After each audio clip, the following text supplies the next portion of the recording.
Open wide, here I come! Hello, everyone. How are we all? And Layli, I'm very sorry to hear about your cat. That is always going to be sad news. I hope... It sounds like they were old and lived a presumably well-loved life.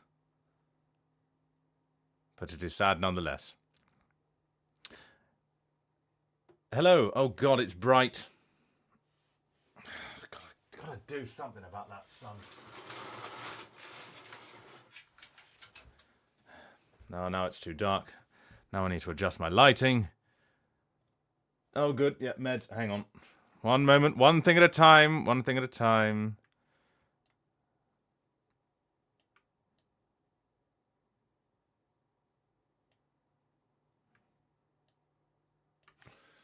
Meds.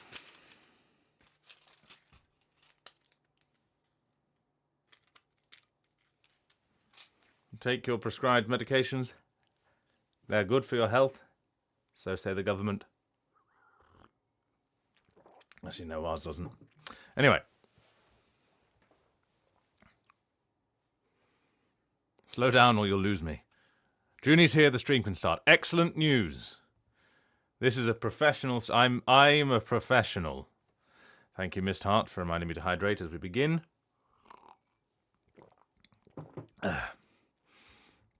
As we begin on this entirely uneventful Wednesday.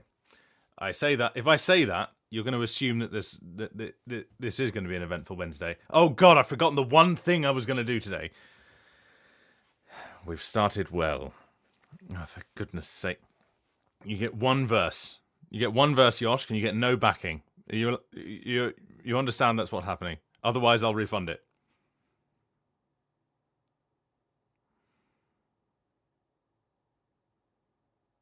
Do you want it? Do you want it?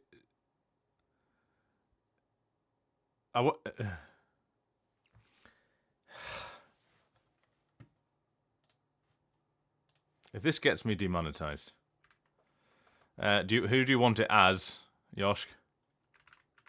Just as myself or as Marajai?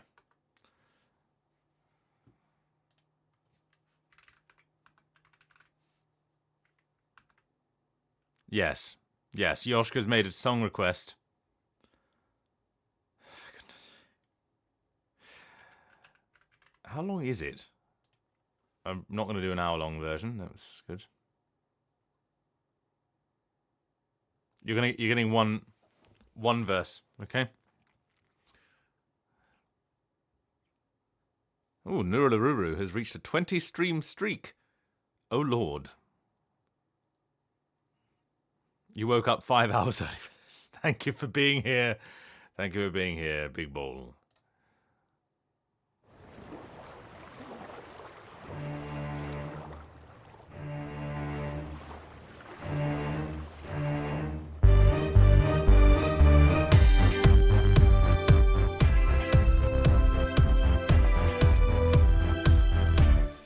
Baby shark do do do do do do baby shark do do do do do do baby shark do do do do do do baby shark. That's all you get.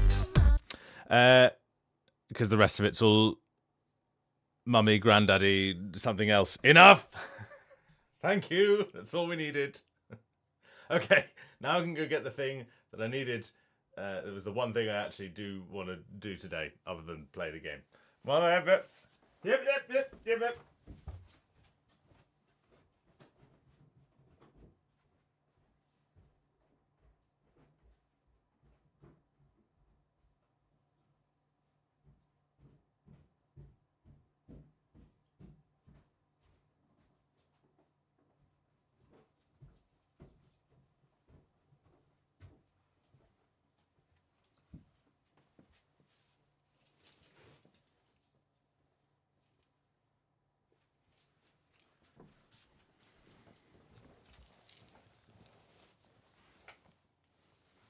Don't mind that.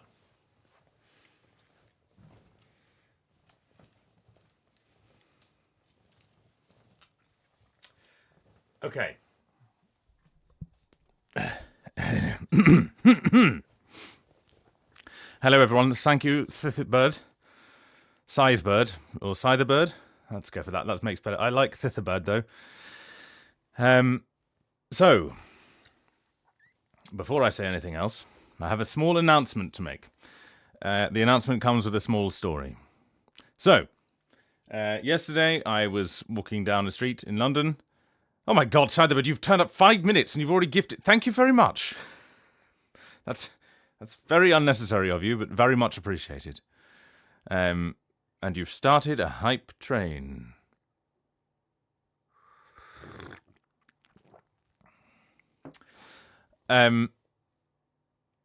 Yes. I was walking down a street yesterday, and as often happens when you walk down a street, you pass a Warhammer shop. And because I've done so much Warhammer stuff, I now feel an obligation to go inside whenever I'm, passing by. And I kind of get inside, and then I have a mild panic because I think I don't want to buy any miniatures, but the place is full of miniatures, and I feel obliged to buy something. And then I also feel awkward just being like, oh, by the way, I'm the voice of butter, butter, butter, butter, butter. Oh, God, Hayne, thank you very much. Particularly while I'm ranting on about this nonsense. Yes, until the day when I get into Warhammer, until the day when I have a shed which can accommodate projects ongoing, I probably won't get into Warhammer. It's a bad idea. It feels weird to just go in there and be like, by the way, I'm the voice of Valdor, and a Dark Eldar.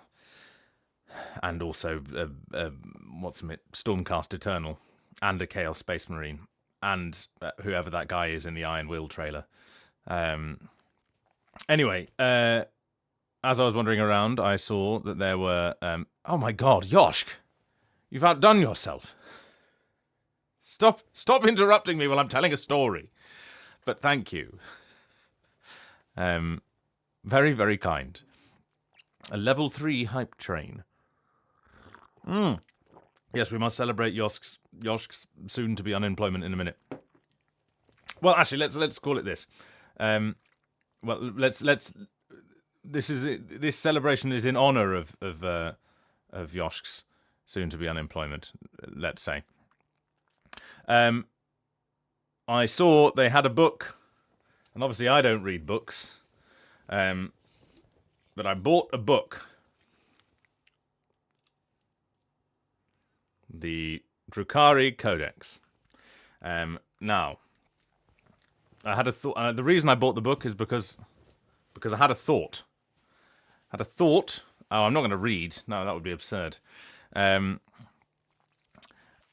also, I couldn't read it as Marajai because, as we all know, Marajai can't read. Next week's stream, which is...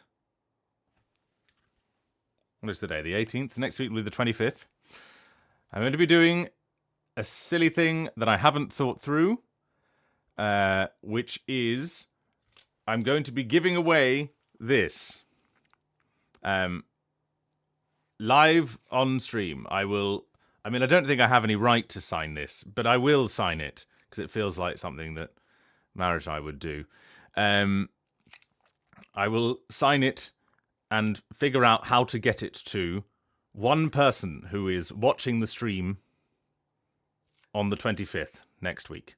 How I'm going to do this, how I'm going to figure it out, how I'm going to randomly allocate it, that's a problem for future Will to find out. But if you know anyone who would like a copy of the Drukhari Codex signed by someone who has no right to sign it, other than having played a spiky boy, get them to watch the stream. Yeah, I'll find a roulette wheel. I will get people to put a message in the chat to show that they are here, because I know that there's some weirdness going on with Twitch's lurky thing, anti-lurker stuff, that makes it harder to like just pull the data of who's Hedia. Thank you very much. Oh my god, we've got have we got 100 subs? Good Lord, everyone. You're far too generous for your own good, but I am grateful for your presence and support. 100 subs, and not a dom to be seen. So yes, I will get people to put a message in the chat. I will put everyone's names into some kind of online roulette wheel thing, and then I will sign the book with a message to that person on the stream, and then figure out a way of getting it to you. So, see, you'd make yourselves known, wouldn't you? You'd make yourselves known. That was just a way of outing you all. You know who you are.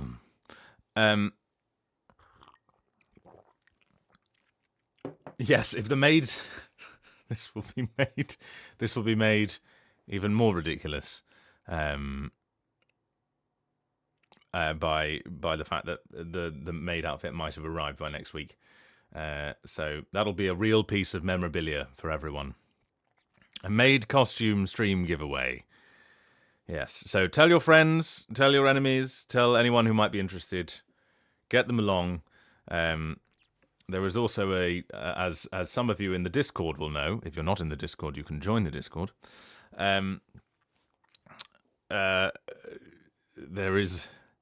I've hopefully set an impossible challenge. So, yeah. Don't tell too many people. But that's happening. I'll just show it one more time. It's still in the plastic. I will obviously take the plastic off.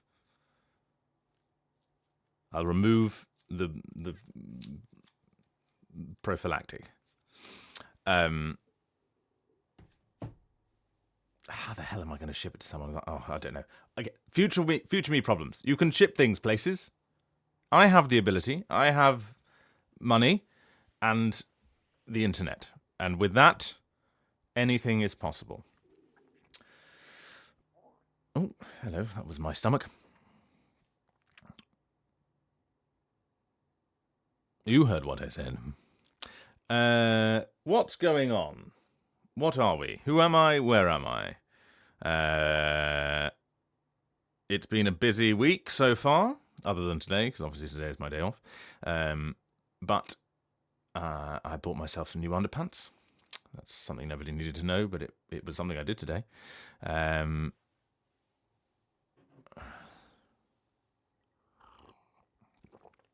You have the right stockings for the maid costume.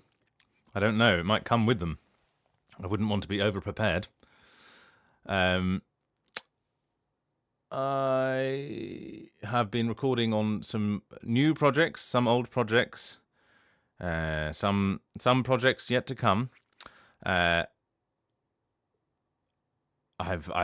been invited to my first. Well, no, I've been invited to a launch party before. Why is that a launch party? Launch party. I'm going to throw a bottle against the ship. My first launch party that I can actually attend. So hopefully I'll have some fun pictures from that, when it happens in a few weeks' time. But yes, other than that, I'm ticking along. How are you all? Other than grieving your pets, is everyone well? Peachy. Marvellous. I'm glad to hear it. This game is wet. Thank you. We're alive, that's all we can hope for. Yes.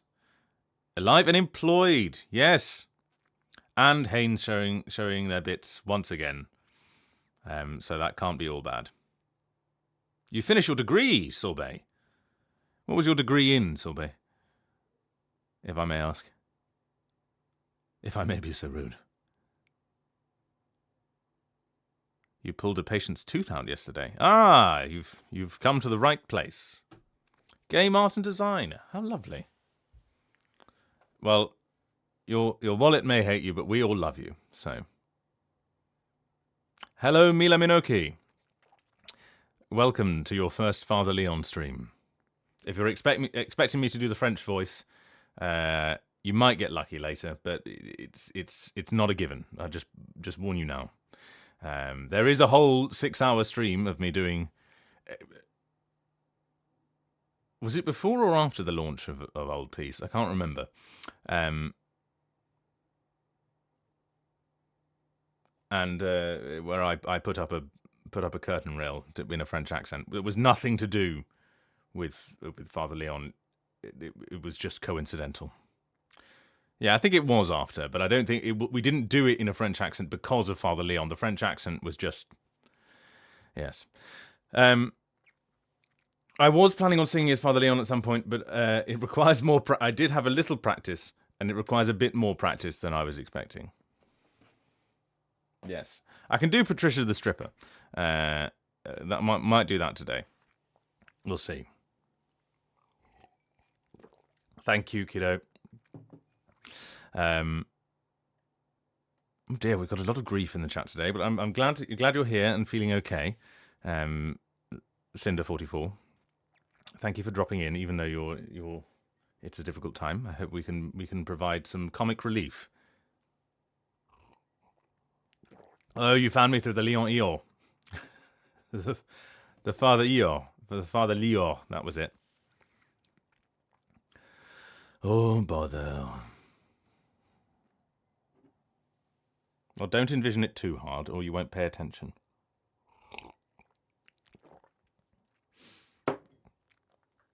God's saddest... Lure's saddest, wettest cat. You did hear Stripper. Oh, go on. Since we've already done some singing, let's start as we mean to go on. A mental image of Leon trying to assemble an IKEA drawer in my head. I imagine that he'd be reading the he wouldn't have touched anything in the box. He'd be reading the instructions while Rove was gleefully spreading everything all over the floor, not paying attention to the instruction that says don't put the edges on the hard floors because otherwise they'll crack. And he does have a furniture store. So, Lure's saddest white boy, yes. Where are they?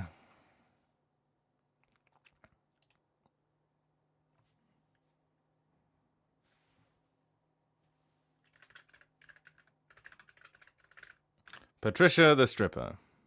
Rose hiding that one specific part that Leon needs. Yes, that sounds like typical behaviour.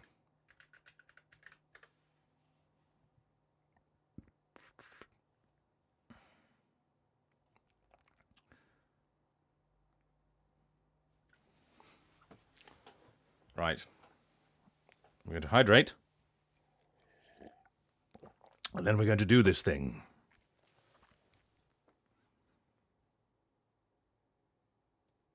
I beg your pardon, kiddo. What's the sound like on this?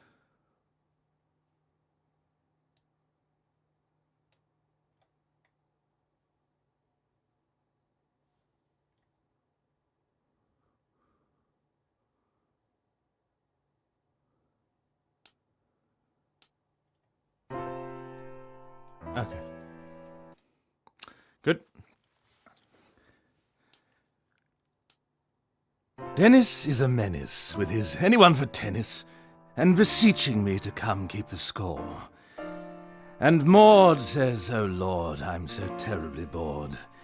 I really can't stand it anymore. I'm going out to dinner with a gorgeous singer to a little place I found down by the quay. Her name is Patricia. She calls herself Delicia, and the reason isn't very hard to see. She says God made her a sinner just to keep fat men thinner as they tumble down in heaps before her feet. They hang around in groups like battle-weary troops. One can often see them queue right down the street. You see, Patricia, or Delicia, not only is a singer, she also removes all her clothing. For Patricia is the best stripper in town. And with a swing of her hips, she started to strip to tremendous applause. She took off her drawers, and with a lick of her lips, she undid all the clips, threw it all in the air, and everyone stared. And as the last piece of clothing fell to the floor, the police were banging on the door. On a Saturday night, 1924! Take it away, boys!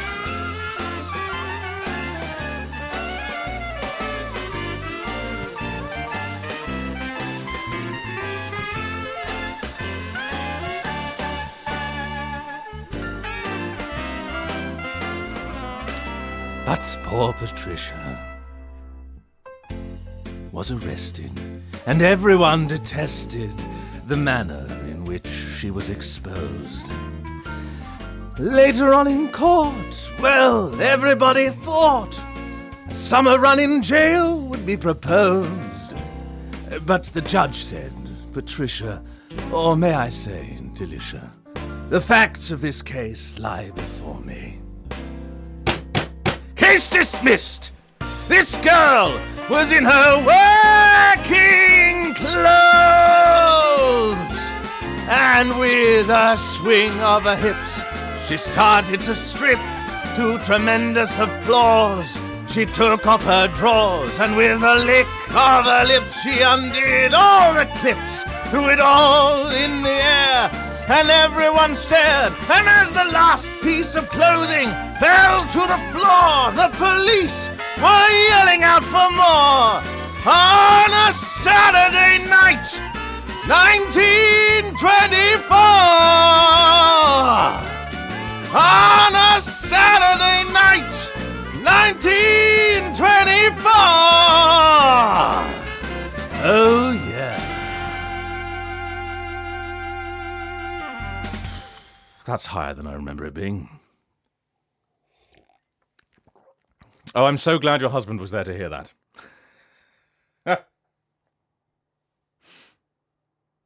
While we're in the mood, can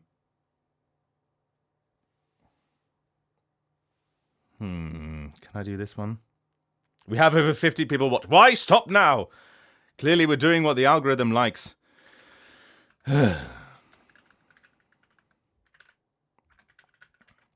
Oh my god, everyone's sharing their bits. Thank you, Scribbler, for your bits. Yoshk, thank you for your bits.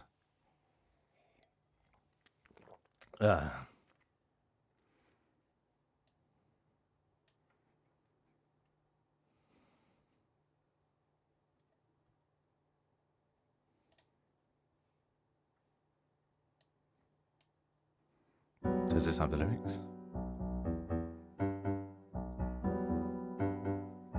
That's also not the right key. Nope. Bum bum bum bum bum bum. No capes. Who said no capes? Oh, sorry. Yes, that's the rules. I did make the rules.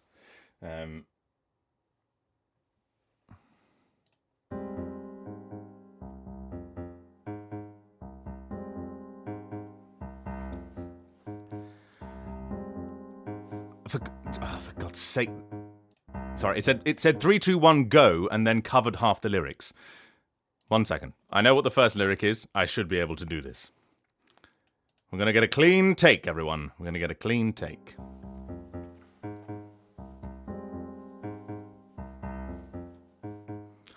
What is it about her that makes me want her?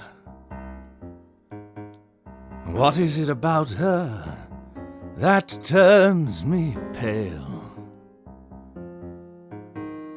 Something in her smile, something that I'll never understand. Her wild abandon, what is it about her that parts the waters? What is it about her that hoists the sail? Something in her hair, instructing where to touch. Why do I need her so much? This woman makes me cry. This woman makes me burn. This woman's eyes can cut me to the core. The hatred that I see has been reserved for me, yet I want more and more and more. And what is it about her that pulls me closer? What is it about her that tips the scale? This girl is all I have, so soft, so fair, so fine. And she's forever mine. This woman builds me up, this woman tears me down. This woman speaks and I can break apart. Now comes another man, pretending he can win her heart. Well, let him start. What is it about her? So slight, so secret. Something in the way she catches light. Should I hold my own or be alone tonight? What is it about her that jumbles feelings inside? What is it about her that mixes passion with pride? Could I live without her and let her go? How loud must I scream? No!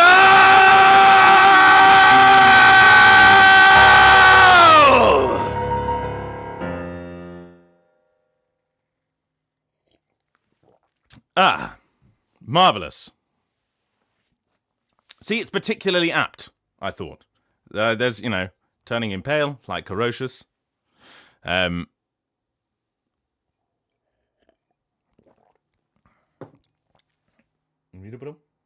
Volume up. There we go. You had eardrums, you think? Well, not anymore. That is... It's the song that's going to get me demonetized this time. It's What Is It About Her from Andrew Lipper's Wild Party, not the Lechuza version. For those of you who don't know, the Wild Party is a series of poems, I believe. They're about the 1920s.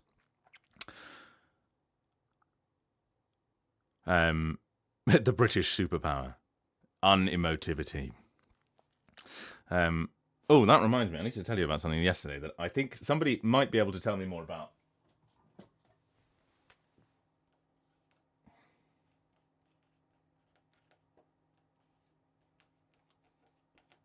For those who can't see, I've written thing and then dogs. Neurodivergence. Yes, my face. Why would I don't need my face to make those emotions, make those sounds, so... Right, we've done Patricia. We've done the Wild Party. Maybe we'll try waving through a window.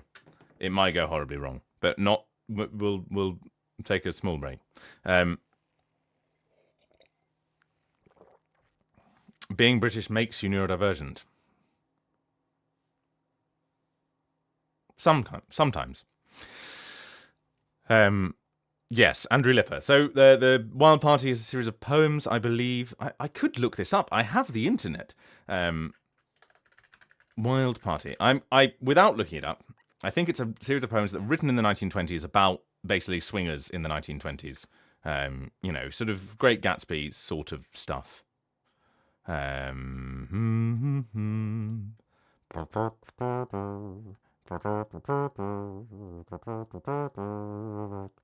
The Wild Party is a book-length narrative poem published in 1928. See? The poem was widely banned because it had lewd content. Ah, yes. Yeah, but we don't say Asperger anymore because he was a Nazi.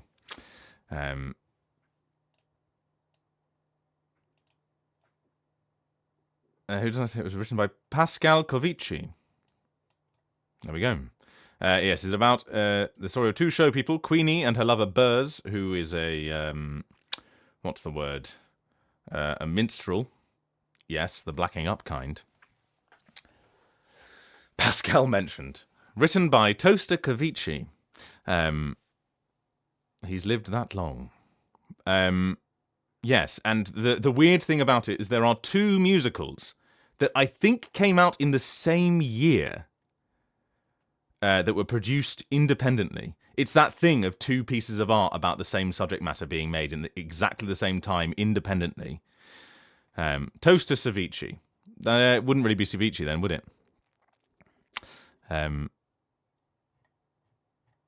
Because so Andrew Lipper wrote one, and Michael Lechuza, I'm gonna guess that's how you say that name, also wrote one, and Lechuza's came out in 2000, and Andrew Lipper's came out. Lechuza's was on Broadway in 2000, and Lipper's was off Broadway in 2000. Lipper's is the better known one, but Lechuza has one. There's a great song from Lechuza's one, which is sort of the equivalent. It's the equivalent sort of passage of It's the equivalent emotional moment in Lechuza's version as the one I've just sung. What is it about her? And it's called How Many Women in the World. There's a fantastic version by your favourite and mine, Mandy Patinkin. How many women in the world? How many women could I bear? So how come I hook into that one who's tangled in my hair, who's got in me everywhere, in my skin, in my blood, in my... It's a proper patter song. Oh, God, Scribbler, you've given me more things. Thank you very much. That's very kind of you. I don't know which one is the more lewd one. They're both very different in style. Lipper's is much more Andrew Lipper. I say that, and my mind's gone completely blank as to the rest of Andrew Lipper's work. Andrew Lipper. Andrew Lipper? I barely know her. Oh, I made a fantastic joke the other day, which I have to repeat. The Mandy Patinkin Secret Garden. She has her eyes. She has my lily's hazel eyes, or whatever it is. That's the only song I know.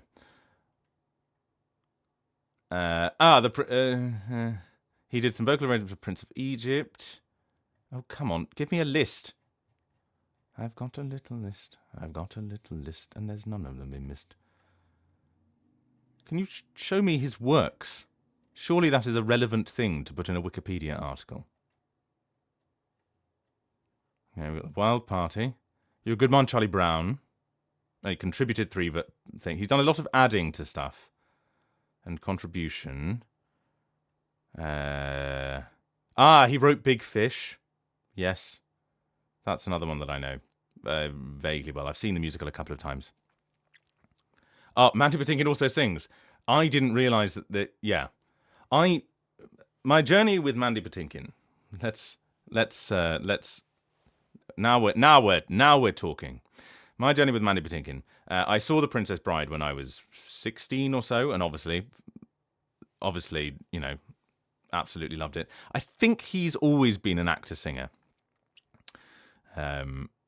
You're going to hear the... Okay, fine, I'll tell the joke, then I'll talk about Mandy Patinkin. The meds haven't kicked in yet. Krista Berg, I was talking about... This is a joke that maybe one person will enjoy. Krista Berg, I was talking about Krista Berg. Well, I was talking about Patricia the Stripper with somebody. And they said, oh, who was that by? And I said... And they said, oh, isn't that by Krista Berg? And I said, no, it's actually pronounced Christabra.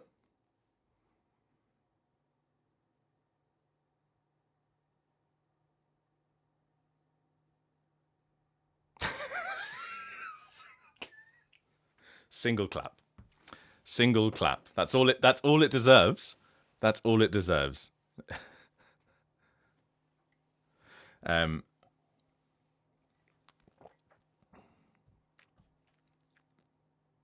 Oh, Indy, you should absolutely watch The Princess Bride. It is a necessity.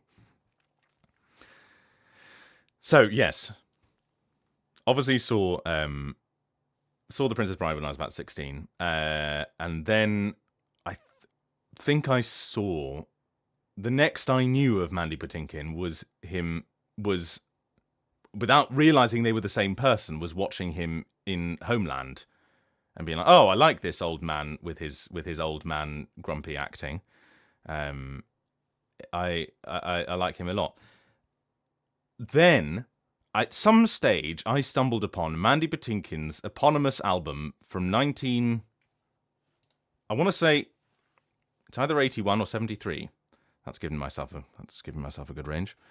Mandy Patinkin album. Mandy Patinkin's Mandy Patinkin. Oh, but I want a year. Give me a year. For God's sake. No, I can't read that. That's too small.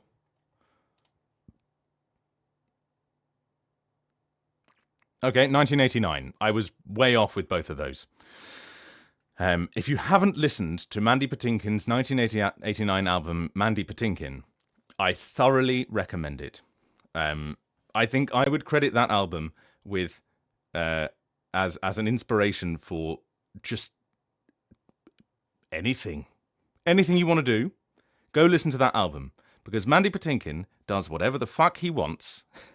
He records it, he prints it, he sends it off, and he feels... I'm not saying he should feel shame about it, but there are people who would do some things there, and if they had an ounce of shame, they wouldn't do them. But my God. He sings at least 3 songs that are duets just with himself. He sings an entire like medley of kind of southern songs. Yeah. It just goes on, and the man is full of energy and bizarre choices. He's absolutely mental. And he, like I say, and that is why he's an inspiration. And he just does, he's just like that, as far as I can tell, because all of his albums, I think he's got one where he just does a series of Jewish songs. Why not? I went to see him live in 2023. Oh God, 2023. That was a while ago. Oh yeah, but he actually records all the different parts and sings in harmony with himself, with a full orchestra. Mad. And he was just as mental. I think he started the show by singing "It Ain't Easy Being Green," just fully straight. He did the entire opening of The Music Man just on his own. Well, with him and a little megaphone thingamabob.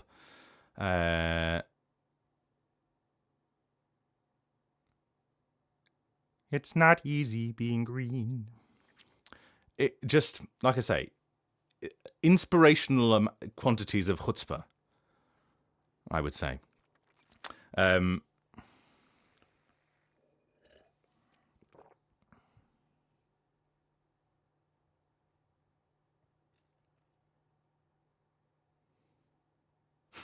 Sure. Kermit Caligos returns. Right, I've run out of water, so I'm going to get some more water, and then I'll come back and I'll tell you about the thing and the dogs.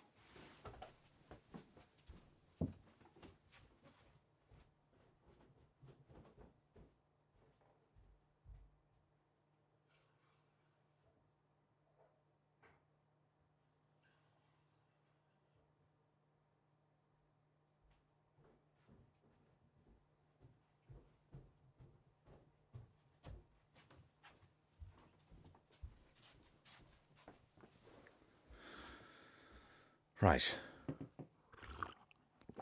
The piano disappeared. The piano hasn't been there for months, kiddo. The piano was only up here temporarily while things were going on in my living room. But things in my living room are mostly finished.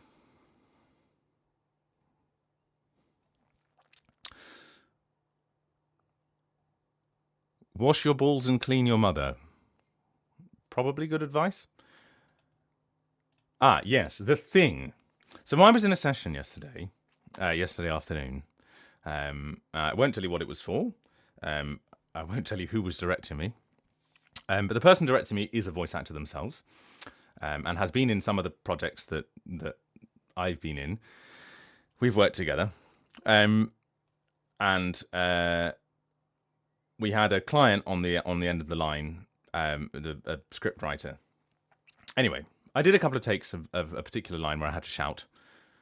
I can't remember exactly what it was, but doesn't really matter for the purposes of telling the story. It wasn't Ben Starr, I can tell you that. We did the couple of takes, and the writer who was on the line was like, "Oh, I really liked that second take because it had there was a sound in the voice that was really like, what the fuck is that?" And it sounded like it was something else going on. Like, sounded like there was an effect there, even though it was just straight from Will's voice. Sten bar? No. The offhand whiteboard? Yes. Very useful. Ren Stab, the notorious Welsh voice actor. Rabnets could also be. Anyway, he said this. I didn't really think much about it. And then the director, this chap I've worked with before, was like, writer's name. What you've just heard is something that is unique to Will's voice. I've never heard it anywhere else. And it's the one way I can tell that it's Will doing a voice for something, because it's this particular sound that just came out in that take. This confused me for a moment because it could be the one. I think it might be similar. I'm trying to. It's not something I necessarily do consciously, because I think I know when it happens in my voice. But it was just fascinating to have someone be like, that's a thing that like I very much associate with Will's voice and nobody else's. And it's a thing that makes it cool. The way he was describing it made me think it's something. It's like I think it's something that happens when I get either particularly loud or particularly growly. I have a vocal trademark, yes. So if you ever hear an AI doing it, we know where it comes from. Yeah, it's just funny to be faced with something like that. I think it's something. When I get particularly growly or particularly loud. I think there's something going on either at the top of either with my vocal folds where I'm sort of half closing them, a bit like when people do naughty. A bit like when people do throat singing. Or similar kinds of like overtony music, singing with a singular instrument, and I think it just means it just adds a like overtone. Like I think what you've described it as before, Shot, is a like a breathy thing, and I think that's what it is. It's a kind of slightly unclosed vocal folds making a noise that's sounds unnatural, but like in an animalistic way. I think I've just been doing some thinking over since the chap told me it yesterday, and what it made me think was that maybe this is why I keep getting cast as dogs, or just what canine? Canines? Does canines cover wolves? Or like why I keep getting cast as animal adjacent things, because I make noises that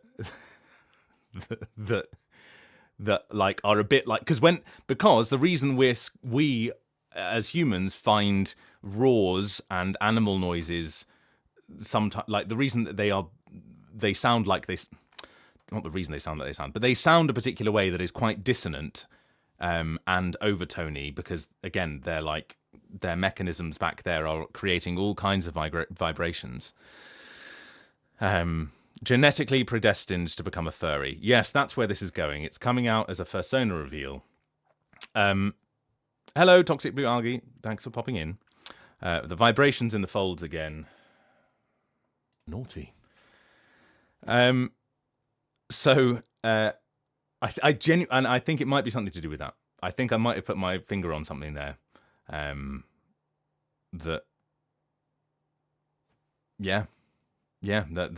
why the dogs, why I've got that dog in me. Hello, Elgaroth. Thank you for joining. Any plans to be at a little convention in Canada in July? Watch this space. That's all I will say. I would like to be there. You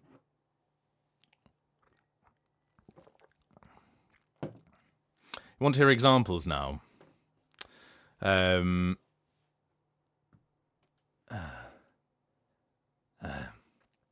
I actually, because I don't know exactly where it's happened. I'm trying to think of some bits that might be. They said that they could hear it when I was doing the Quokka's Wildlife thing.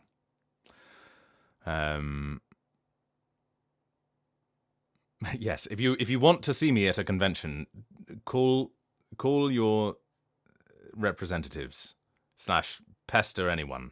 Pester anyone you think will help. Not me. I can't do anything about these things, but other people can. Hey, Reb followed me on Instagram the other week, so that's my yearly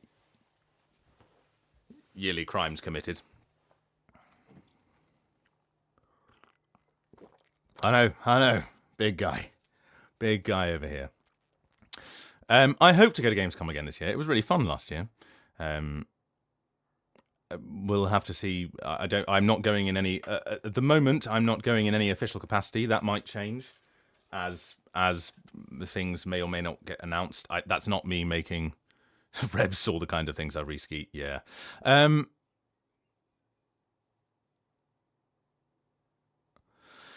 It's so that's not me saying I know anything. It's just saying that I know that things might happen. There are things that I have done that could be announced at Gamescom, but I don't know anything about whether they would be, because I don't know anything about game timelines. I just say the words. I think it might have been there. I think it just happened. No, that was just a grumble. That was just like a belly. Maratsai. So that's the thing. So that was my thought about dogs. But then I had a very silly idea. I really hope we find a release date soon. I just want to be. I want to be shouting about it all the time. But there we go. Bless you, Hayne. Then I thought, I think I have enough material to make a canine reel.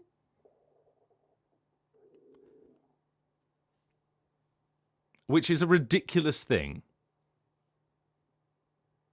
Like, I think it would start at this stage.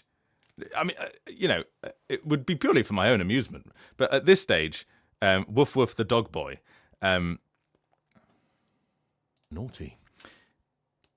At this stage, I would start with the Paw Patrol theme song, and then we've got Lycon, we've got the wolf from Quokka's Wildlife, we've got Solon. There's a few more. I could do like generic animals. I could definitely cover. I mean, I've got the Goatsy. I didn't even mean that one. That. Oh no. Goodbye, everyone. That's the. I mean the. I've got the goat one. The one where I'm a goat. I have to go. I have to go. Sorry. Bye, everyone. See you next week.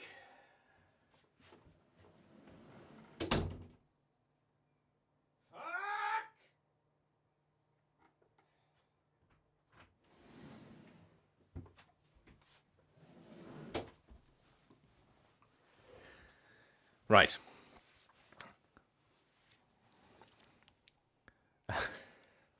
Oh God. I'll put this on charge. Everything's going wrong. Aha! You can't see my toes. I've got socks on. Although.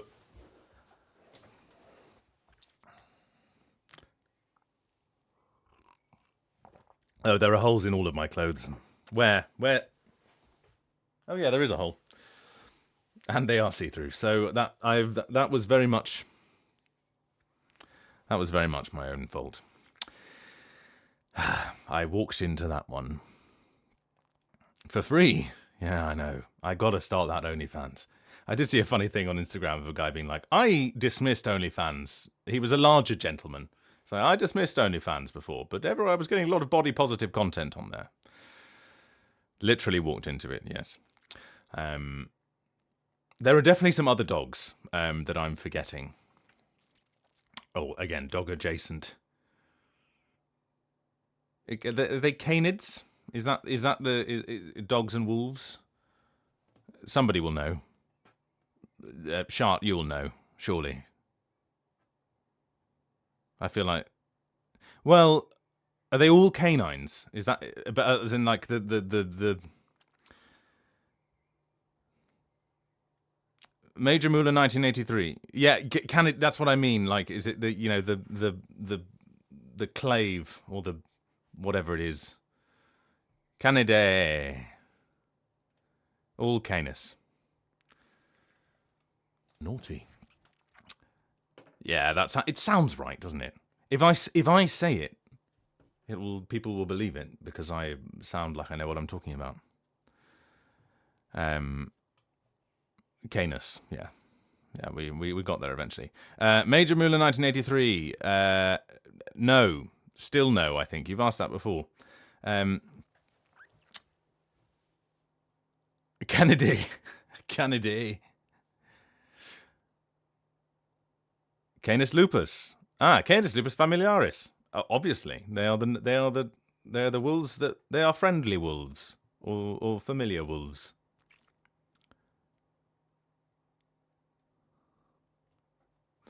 I need to consult my spreadsheet, which is very out of date. Things you let go by the wayside when you're if you work too much, you don't have to do any admin. You actually get a free pass. If not friend, then why friend shaped? When I was skiing, there were definitely lots of dogs that looked like they were wolves. Like I wouldn't hear any. If somebody told me that they had just recently domesticated that wolf, I wouldn't doubt them. Full.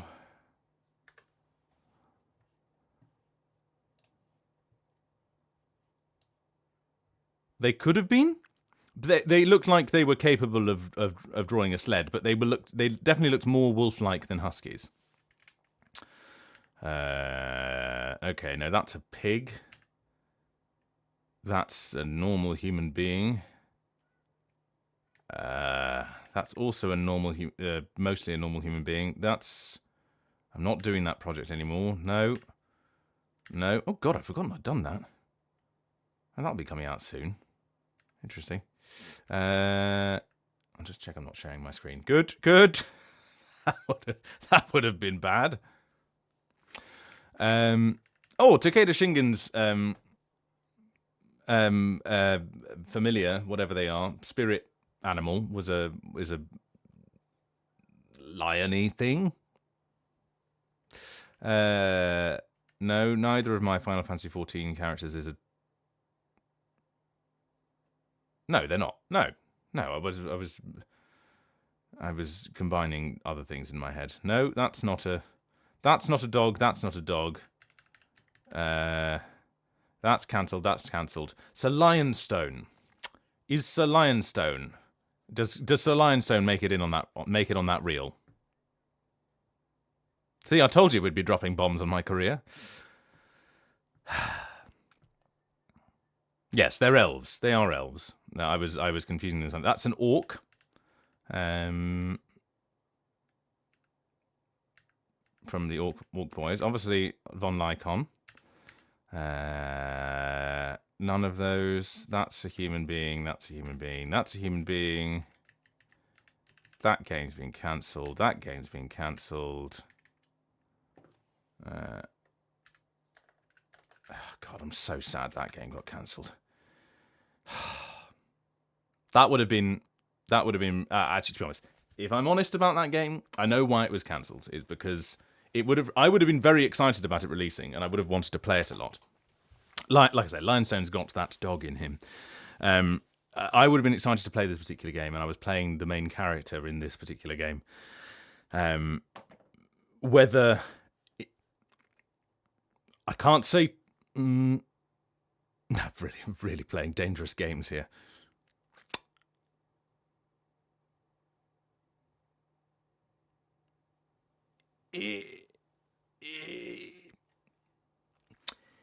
I can see why it was cancelled. That's all I'm going to say.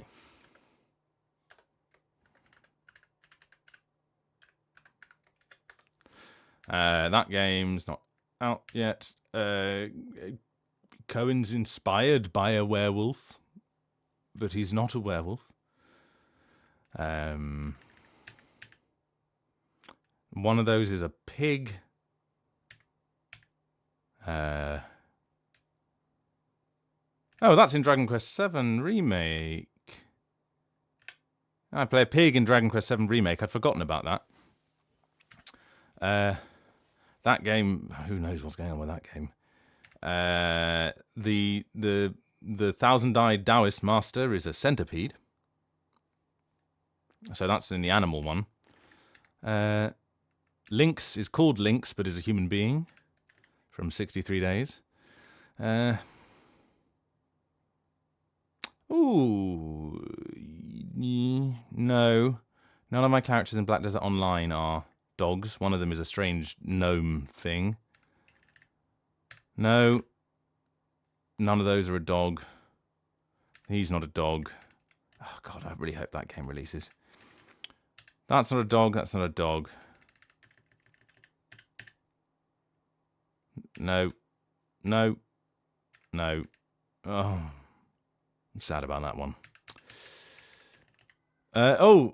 Yuan Shu from Wolong also turns into something quite animalistic. I hear a pig, and that's very reasonable. I do again for a cat person. I play a lot of dogs.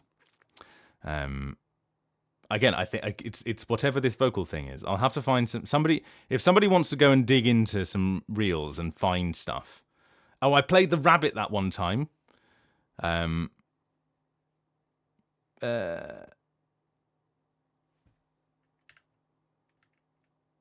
That person's a bird person. Nearly at the end here. They're an elf. They're a little bitch, but that doesn't count. Yes, Marjai is a cat from hell. No. There's some stuff after here which I haven't filled in. Oh my God, that's just the games. Oh God. I played a mole. Forgot about that. I played the embodiment of cancer in that animated film. I played a rabbit in that thing with Chris Testo, that's right. Sorry, this is fascinating for everyone. Yes, in this... I did a short film called It's Just a Hole, Can I find it? It's in which I played a mole. That's the trailer. With a lovely lady called Bianca. Lovely lady. I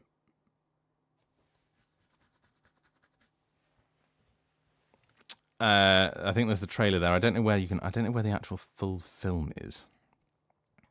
But it was a fun little project. Oh my god! I've forgotten that. That was 2021. It's been 5 years since I did my first anime-ish project, which was doing a bedtime tale. Which is great, by the way. If you want to watch it, I really loved the animation from it. I found it was much maybe lots of stuff has done it by now, but I just felt like it was a different style. Yes, I mean that kind of. I mean a literal mole, as in one that lives in the ground. When did I do the yaoi? The Evilogia is the best. This. Actually, these are the two projects. They're the two projects I have posters for.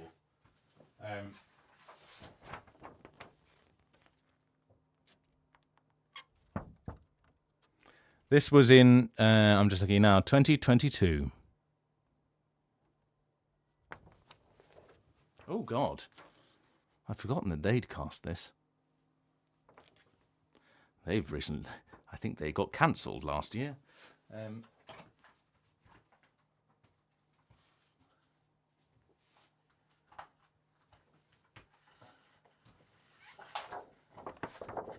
And this was a bedtime tale.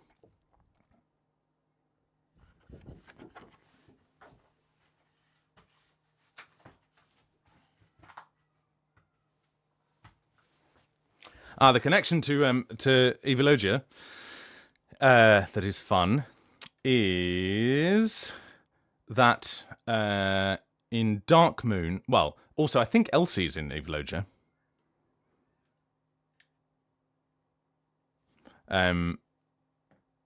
There's always that secret Omegaverse related role. Yeah, oh god, I recorded for something on Monday that could be very dangerous. I can't tell you. I have no idea when it's coming out. No idea. It's a Chinese client. You get very little information.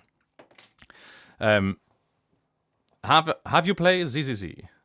I have played ZZZ. I've played it on stream before. I find it somewhat overwhelming. That's all I'll say. Although I was a bit drunk when I played it last time.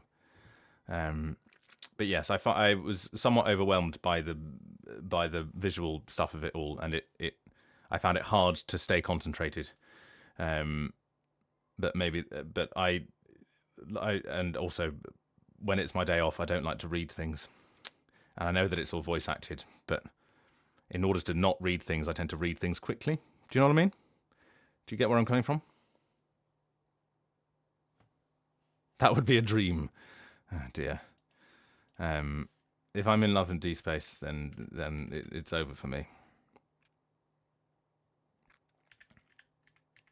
It's fun. Like I remember like enjoying the thing, but then I just remember being just overwhelmed. So, that'll be the end of me. There is another role that's in the works that might also be the end of me, but for different reasons. I've not played. Oh, I've played some animals. I played one of my earlier roles. No, I'm just going through my old roles here. If we hit 400 followers while I'm talking shit, then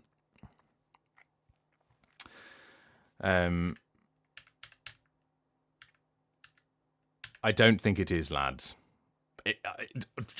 For all I say that, for all the information I get, it could be, but I don't know. All I get is some lines. You say that, Dr. Funky Stink. But naughty. It really, the amount of information I had was minuscule, and I couldn't tell you even if I knew. What I was going to say Oh my god, I've forgotten so much about these. We had David McKee in the in chat. I think was it last week or the week before? Virix Dreamcore, who was one of my first audio drama jobs. Not my first proper job. One of my first jobs that felt like, oh, I'm actually doing a thing now. My first game job was 2018, Unicorn Dungeon. If anyone wants to go and check that out, that's a very silly project. There's lots of jokes about rutabagas. How many breathy moans did I have to do? No comment. No comment.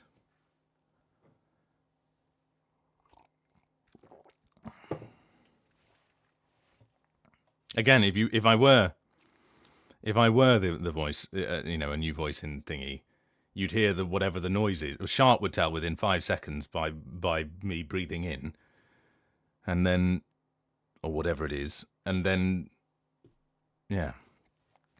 How is that Bad Fox Gamer? Are you asking how I got the role of Lycon? Nurururu would be on it as well. Not in that sense. The pink fluffy unicorns and dancing rainbows. Oh, did I post that? Yes, I did post Unicorn Dungeon. Go look at Unicorn Dungeon. I think it probably costs about £2. It should only cost about £2. £3.99. And if you buy all of the Sir Typhal's Tale, it'll only cost you £13.56. So there we go. Bad Fox Gamer. It's not a particularly interesting story. I've worked with sound cadence. The first thing I worked with sound cadence on was, I think, Prince of Tennis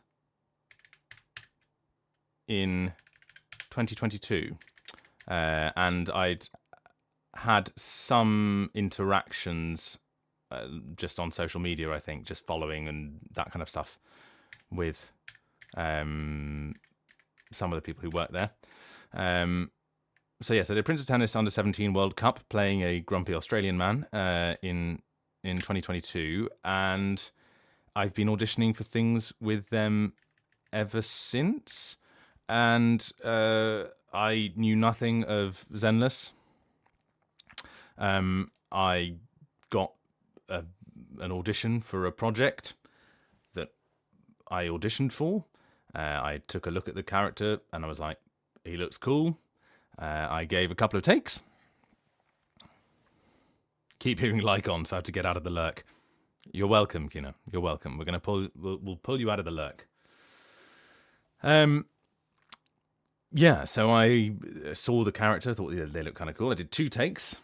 I think I've said this before. I think I'm allowed to say this, that I did one, not knowing anything about it, I did 1 take with a British accent and 1 take with a transatlantic accent. And then heard back. They explained some of the situation, and with the information I had at the time, and my understanding was that, well, I felt comfortable taking the role, and so I did. That's it. And then we recorded everything, and I think it. No, I can't really. I don't think I'm allowed to talk about the timelines of when we recorded stuff, but we just gradually worked through the bits and pieces that we needed to work through.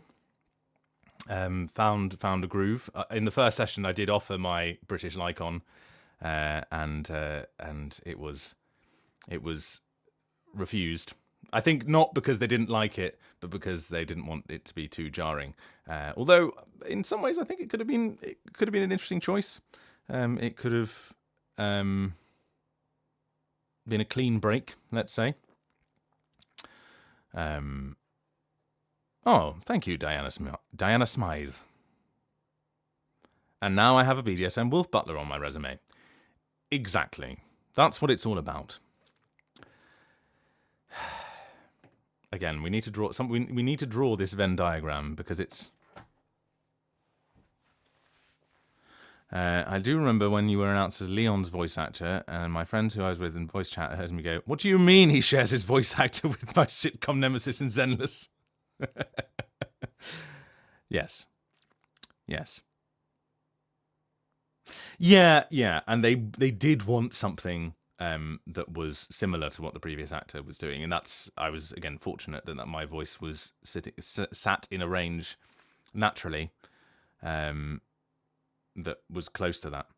But again, it would have. I can see why they might have considered it.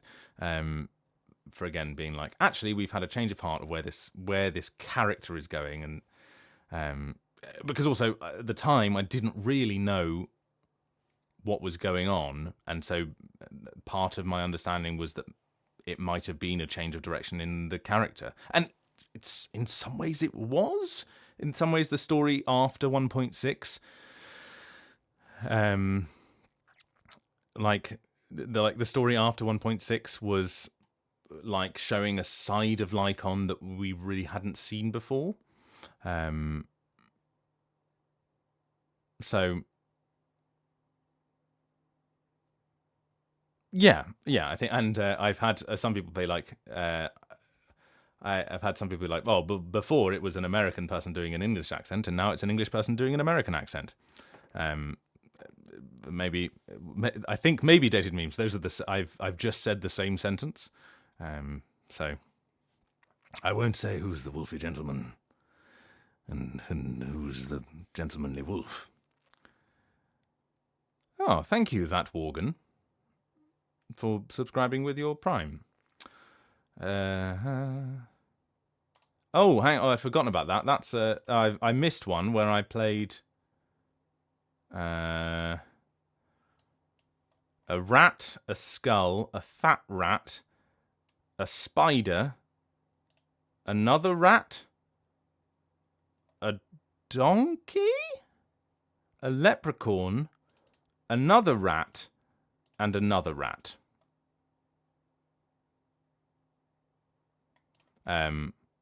In case you, I should have done that in the. I should have done that in the Jordan Peterson voice. The rat, the rat, the rat, the rat, the rat. A rat, a skull, a rat, a spider, a rat, another rat, a donkey.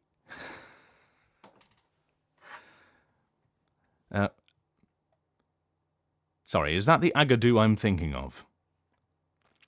That is from Curse of the Sea Rats. That doesn't help anyone. That's copied the... I don't want to copy the text. I want to copy the hyperlink.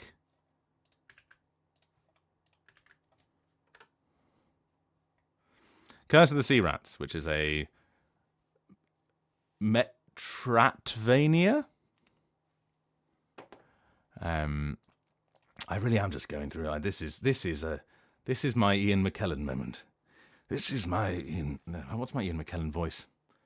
Sir Ian, Sir Ian, Sir Ian. Action! Wizard, you shall not pass! Wizard, you shall not pass! Cut! Sir Ian, Sir Ian, Sir Ian. What do you find about Ian McKellen? He tends to wave his hands. There's 50 wizards watching. Is that the same Agadoo I'm thinking of? If so, Dr. Funky Stink, you're a right royal bastard.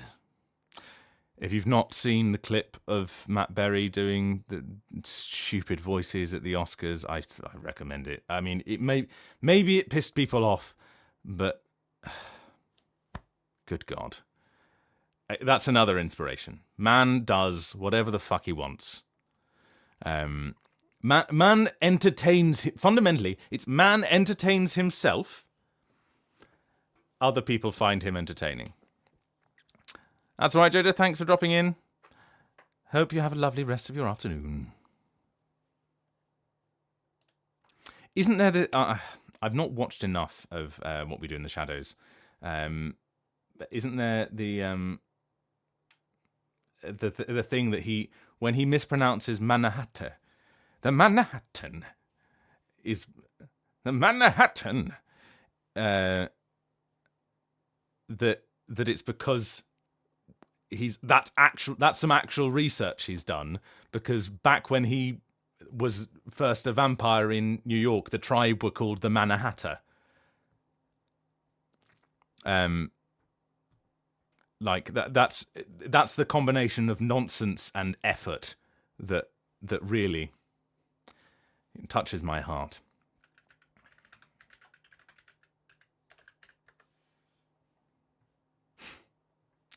It is, isn't it? Why are they called black lace? Arizona.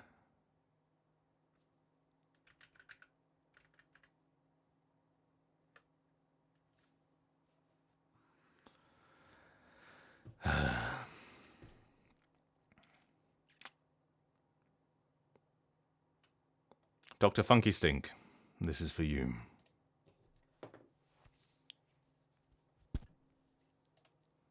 I don't know what... Is this even in English? Oh, I clicked twice.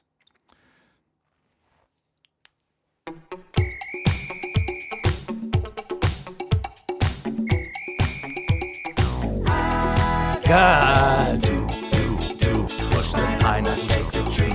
Aga-do, do, push the pine up, grind coffee. To the left, to the right, jump up and down and to the knees. Come and dance every night, sing the hula melody. Oh fuck, there's a verse.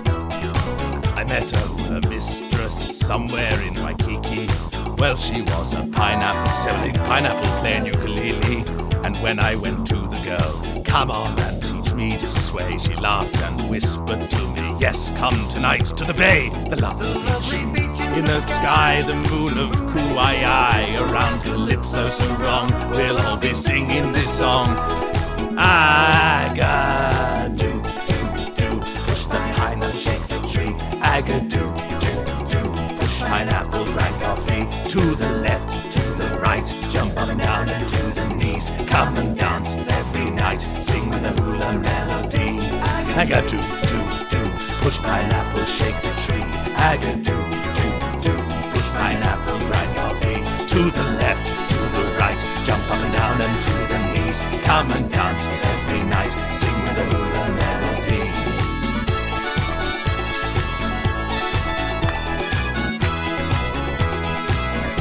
Thank you, that Morgan. And down on the shore began the romance. She showed me much more, not only to dance.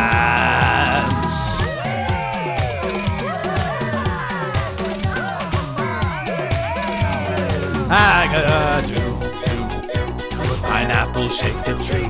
Aga-do, push pineapple, grind coffee. To the left, to the right, jump up and down and to the knees. Come and dance every night, sing the hula melody. Aga-do, push pineapple, shake the tree. Aga-do, push pineapple, grind coffee. To the left, to the right, jump up and down and to the knees. Come and sing every night, sing the hula melody. Lovely beach in the sky, the moon of Kauai, around Calypso so wrong, we'll all be singing this song. Aga-do, push pineapple, shake the tree. Aga-do, push pineapple, grind coffee. To the left, to the right, jump up and down and to the knees. Come and dance every night, sing the hula melody. Aga-do, push pineapple, shake the tree. Aga-do, push pineapple, grind coffee. To the left, to the right, jump up and down and to the knees. Come and dance every night, sing the hula melody. Enough of your monkey absurdities. My God, there wasn't an off moment. Not a dry seat in the house, indeed. Away, ho, haul away, we'll haul away together. Away, haul No, I haven't played. Thank goodness you're here. But I really mean to. And I yes, again, it's one of these ones on the list. But the list is growing longer every day. I'm hoping to get through more games, more rest, more games. Because what are games but enjoyment and research? You got to stay on top of the baby. Don't hurt me. You're very welcome, Dr. Funky Stink. Rogue Trader Act 5 in 2030. My funny story about Thank Goodness You're Here is obviously they were BAFTA nominated last year. I think they were shortlisted. So they were in the final selection. And I was at BAFTA for some drinks sometime last year, can't remember, and was chatting to a guy who was lovely from Barnsley, and then realised that, and I was like, he said, "Oh, I've done a bit of voice acting here and then." So, "Oh, what voice acting have you done?" I said, "Oh, I just did something. I'm gonna do the voice. I'm sorry. I apologise to Barnsleyans. Oh, just some voices in my own game."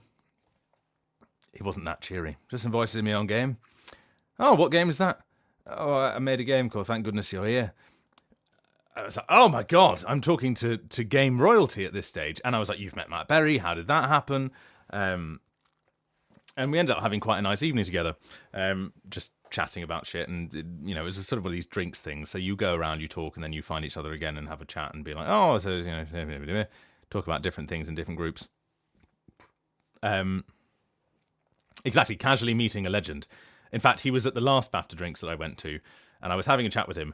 He walked away. I started talking to another group entirely, and they were like, "Who's that?" I was like, "Oh, that's the guy who made, that's James. He's one of the guys who made Thank Goodness You're Here." And they were all like, "Oh my God." It's amazing when working in an industry where everyone loves the medium. So everyone was playing it. One of the guys who basically runs one of the studios that I work for was like, I would have struggled to speak to the man because I would have had too much to say. I wrote him a very gushing message because I was playing it over Christmas last year. Yeah. So, hello, a sanguine stranger. It's good to have you here. But the funny story that happened to me, which proved to me that this man is very funny. Thank goodness you're here. Is as we were talking about this stuff, this story will be funny to, I think, 5 of you. I'm entertaining myself. As we were talking about stuff, he said, "Oh yeah, we got loads of grants from local stuff to make the game," and my northern accents really need some work. And I've had a lot of press coverage from young Barnsley lad makes game, gets nominated for BAFTAs. It's all great. Thing is, I'm a total fraud. Because actually, I went to Eton. At which point I laughed very loud and went, "Ha! Really? What year were you in? What house?" And then realised that the man was making a joke. And it immediately went from, "This is very funny," to "That's really funny," to the context of this is even funnier.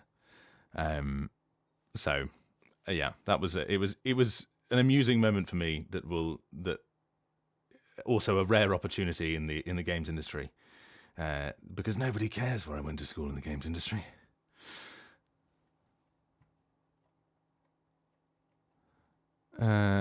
I got completely starstruck when meeting Yuri Lowenthal.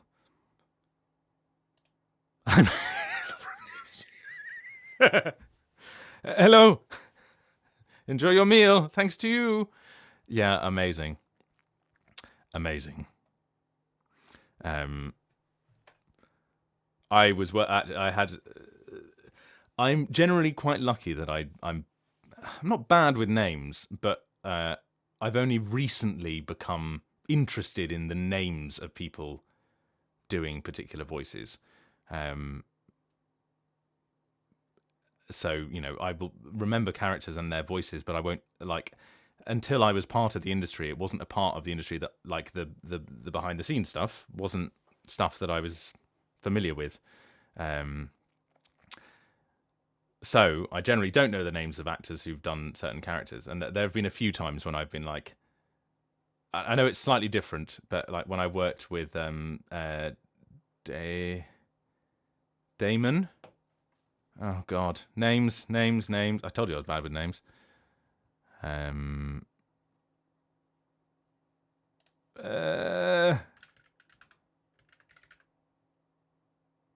Dayman. Ah, it is Damon Mills. Damon Mills directed me on like a couple of episodes of Prince of Tennis, as I was mentioning earlier. And it wasn't until afterwards when I added them on social media when I was like, oh, they're the voice of Frieza. And I know that it's not the voice of Frieza that I would know, but they're still the voice of Frieza. Like, come on. And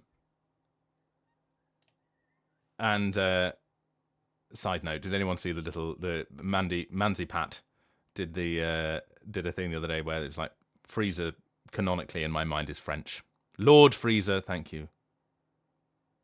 The only other character to say monkey so derogatorily.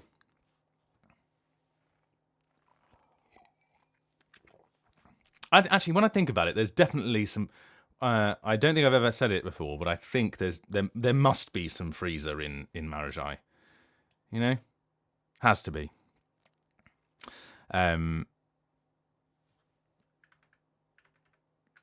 Obviously, his voice is a lot higher, but I was working with another voice actor recently who did a couple of sessions with me on a game, and I only added them on social media after I think the last session I'm going to have with them on it. And they followed me and said some nice things. But then I looked at their profile and saw that they were at conventions and saw who they were at conventions as. And I was like, I'm just glad. Like, I'm not a big fangirl person, but like I would have felt the need to like say something, be like, you, yes. So yes, embarrassment in professional context. I'm trying to. There's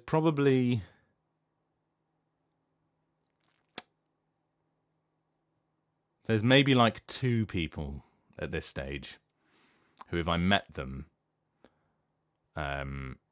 actually no, there are lots of them, but I think there's one person, who, if I met in a professional or non-professional, I think if I met in a professional context, if I met in an unprofessional context, I could quite happily fangirl because, you know, if saw them in the street and was like, oh, I'd love to get, you know, can I just say I really love your work or whatever. That's fine. Meeting them in a professional context, if I met this person in a professional context, I would probably, I wouldn't know what to say. Like I would actually malfunction. I wonder if you can guess who it is. I think I've probably said it. Have I said it before? I don't think I've said it before. It's. I think if you know my sense of humor,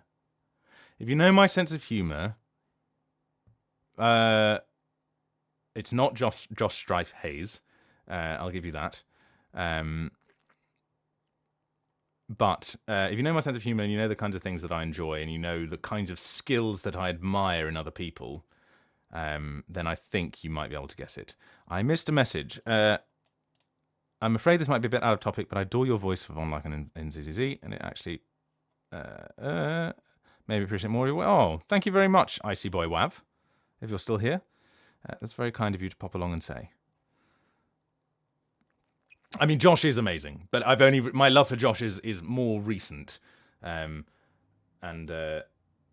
therefore my love for Josh is born post being in a world with lots of people who are well known. I think my love for this particular person is pre being in a world being friends with lots of people who are well known.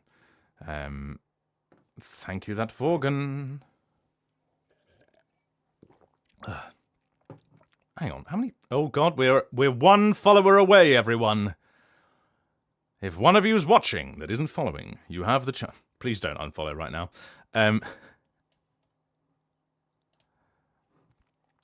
But we also have 106 subscribers. Good God. My God.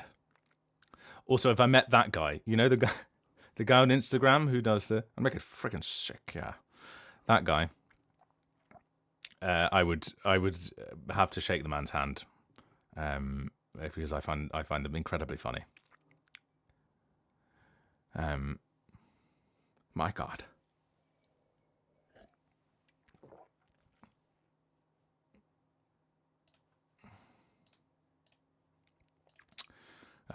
Can I do this? That's the question.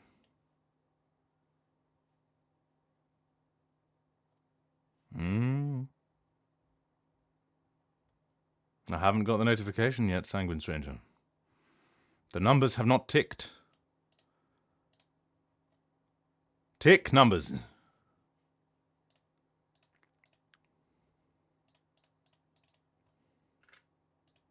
I think we've got it. It should be a tick.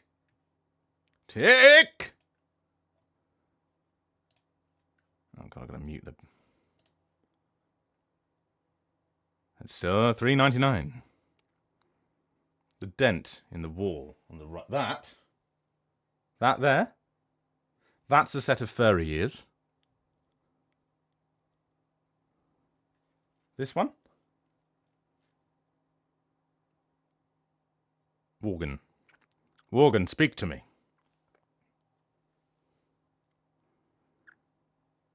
It's your own time you're wasting. In front of the PC Gamer mag. There. Oh, yeah. Yeah, that is a dent. Oh, that's where this shelf was down here. And I moved it up because I wanted more room for activities. Steak gonna make you fucking spackle. That's a sentence. Under this shelf.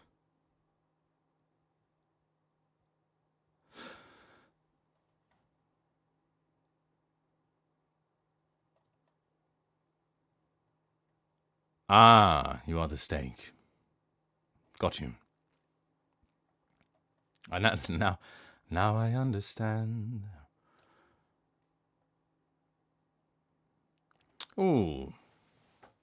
That's a thought. I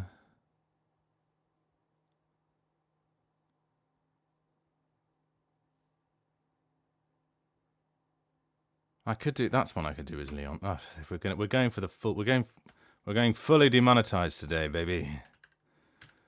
No, I don't want to write demonetized. Also, I figured out what. We're not getting around to Rogue Trader today. It's just one of those days. That doesn't need to be that bright. That's too fucking bright. I figured out what the problem with my my camera is that there's it's a very boring problem. But basically, it's a virtual camera thing with Elgato, and apparently the virtual camera thing on Elgato is like notoriously bad and does weird things to your GPU. Basically, highly unoptimized. It has effects, and they do things. And I don't want the effects. I just want to be able to see my face. Elgato. Knickknacks and ginger, figures and pictures, all of myself. I can't do that voice, probably. Don't want to get me cancelled.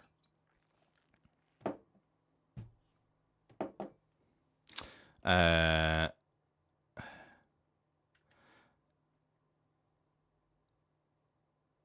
up. I've cancelled myself already today, it's true.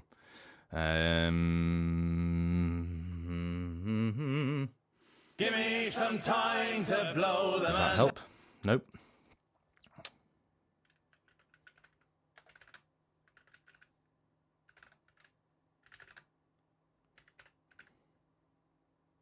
Okay, no, I can almost certainly do that. A friend of mine just finished his final interviews for a job. Sending the good energies. Okay, I'm going to try this. This could go horribly wrong.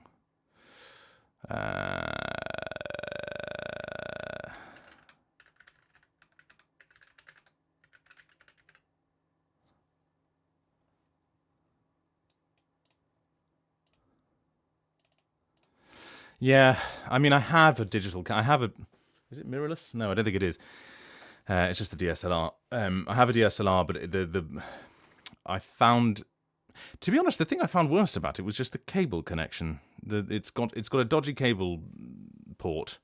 I think I have tried it with other cables, but now that I think about it, maybe I haven't. But also, it was a pain to have a whole DSLR thing, and it needed a power cable because it's not, all too much. Yeah, the sea shanties are all from the Republic of Pirates.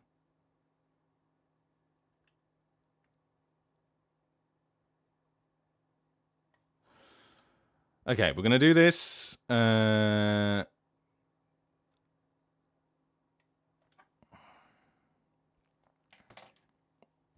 It's gonna go horribly wrong, I'm sure.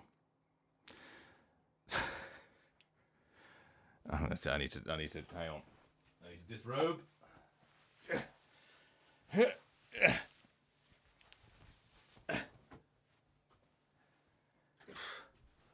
Right. Oh my.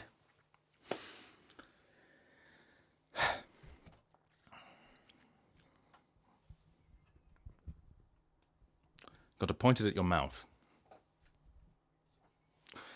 Thank you, Yoshk, for showing your bits. I show you yours, you show me mine, or something like that.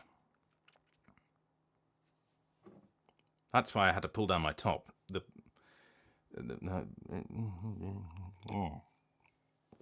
God, I got water up my nose.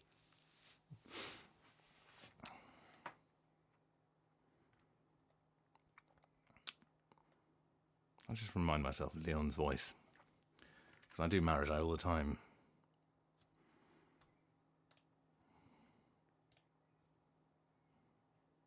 Another time, perhaps. Another time, perhaps.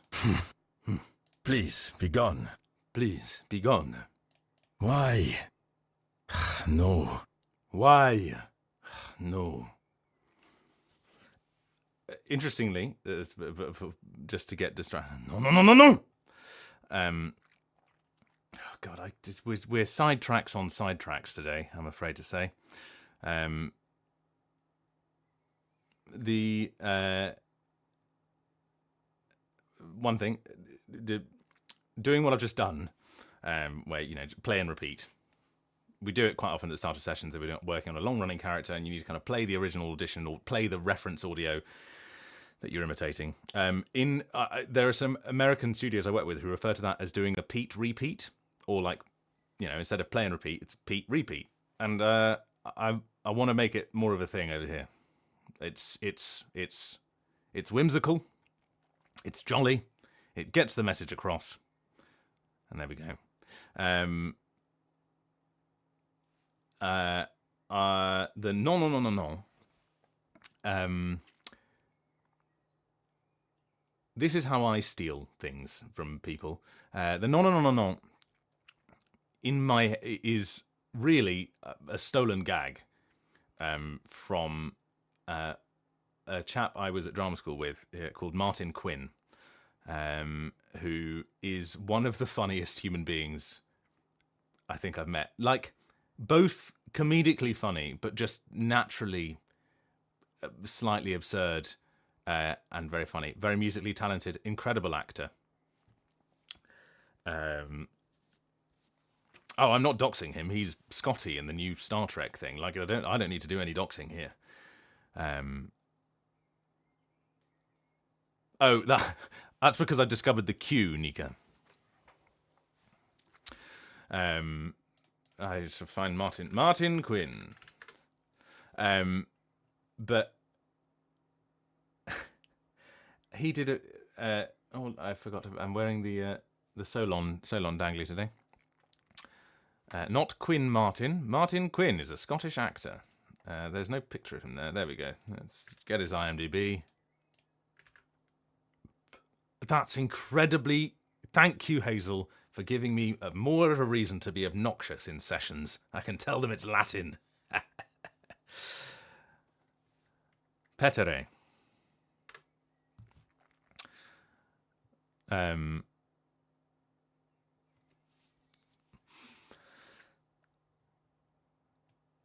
So he's from Glasgow, from Paisley, like all the good actors from Scotland. I don't know why this is a thing. I think what's his name? Ian. What the fuck is his name? Hello there. Somebody help me.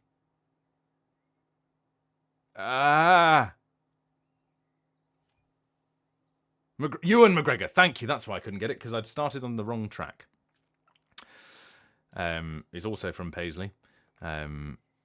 Like it's a weirdly. I don't know. There's something in the water that makes them fantastic actors. But yes, there was a time when Martin was joking around. One of our teachers had just told us that she was leaving the drama school to go and become a voice coach with one of the national theatre companies in the UK.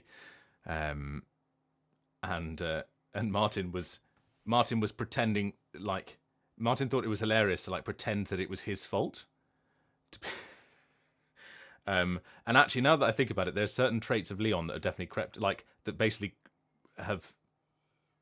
are me imagining a serious version of this little character moment that Martin did, where he was basically he just like turned around and was like, no, stupid Martin, stupid.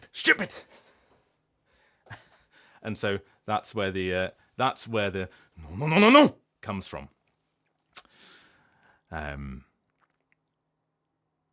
Would I attend a furry convention as a guest of honor? I mean, do I have to wear the suit? Sorry, as long as I can wear the suit. Sorry, as long as somebody gets me the suit. Yes, that's some Leon lore that you didn't know. So you have Martin Quinn to thank for that particular no line. I think the first time I did it, I remember in session, I did it slowly, not real. I just like, no. Not realizing that it was like literally being hoiked into the air by a Arcwing, whatever. New stretch goal. We fund the suit. And then they were like, oh no, it needs to be faster. So that was the first thing that came out of my mouth. And I was like, oh, I'm doing a Martin Quinn impression. That's good. We have nothing to discuss. Okay, I think we're ready for this. Well, accent ready. This is gonna go horribly wrong. Sinking. None of that, please.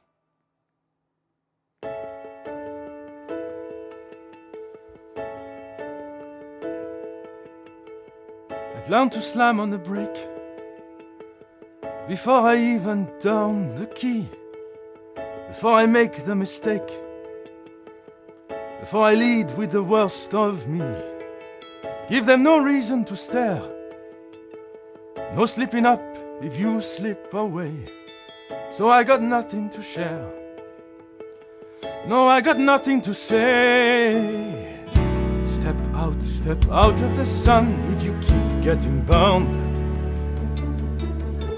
Step out of Lua, because you've learned. On the outside, always looking in, will I ever be more than I've always been? Because I'm wrapped up, tapping on the glass. I'm waving through a window. I try to speak, but nobody can hear, so I wait around for an answer to appear while I'm watching people pass. I'm waving through a window. Can anybody see? Is anybody waving back at me?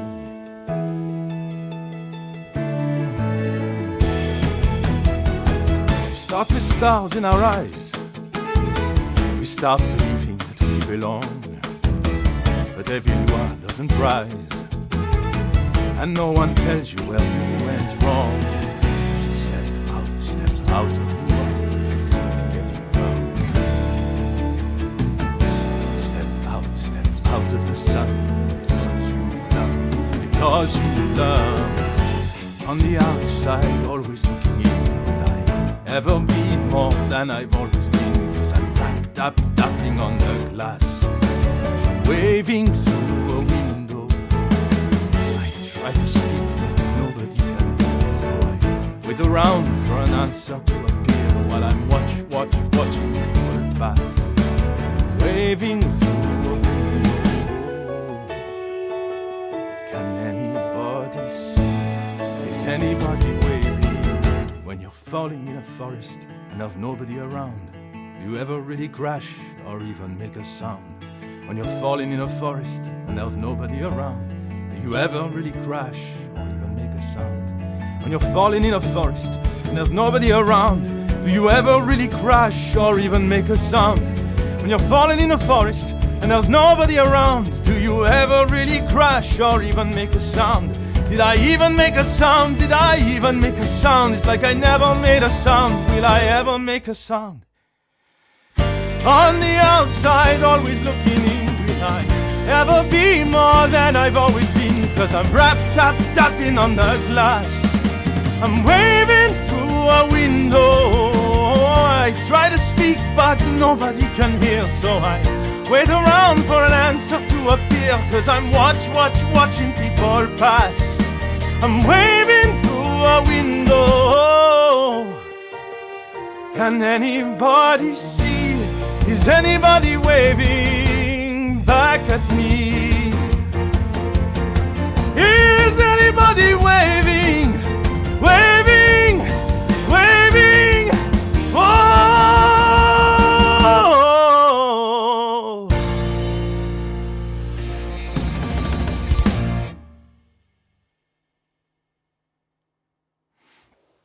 That went better than expected.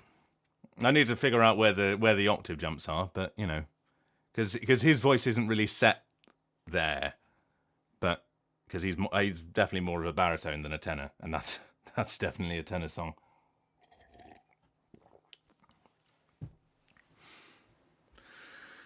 Right, where are we? Oh, that's the final thing ticked off my list. We've got through my list, everyone. Good news, everyone.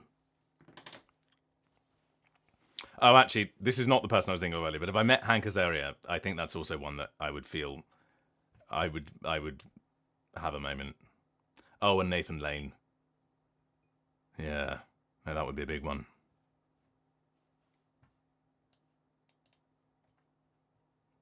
Gatea 7. If you pick the shitpost option for bits, I think it's just points you get, so you're not spending any money, don't worry. Would that still count? You can do it. If it's a line that, you know, if I don't feel that I can or should do it, then I'll just refund you the points. And like I say, it's not money, so please feel free. That's what they're there for. Spend your points, everyone. We're no longer working towards a mainstream because you've done that already. God damn it.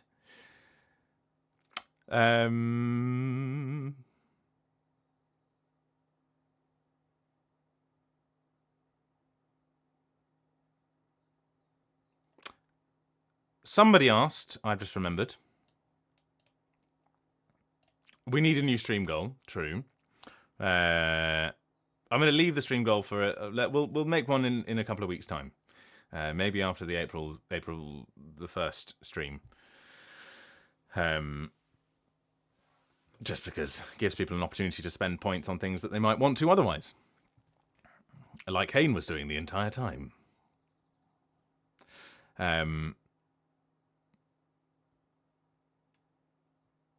No, the good news, everyone, was a Futurama reference. Good news, everyone. That's not what fucking his. That's not what his voice sounds like. It's actually been so long since I watched Futurama.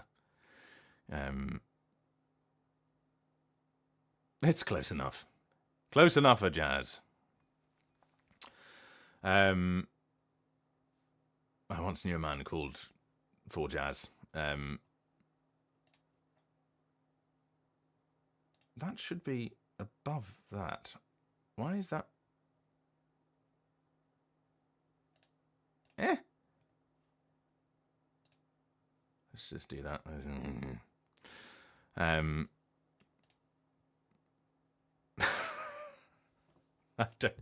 I can't possibly. I couldn't possibly. God.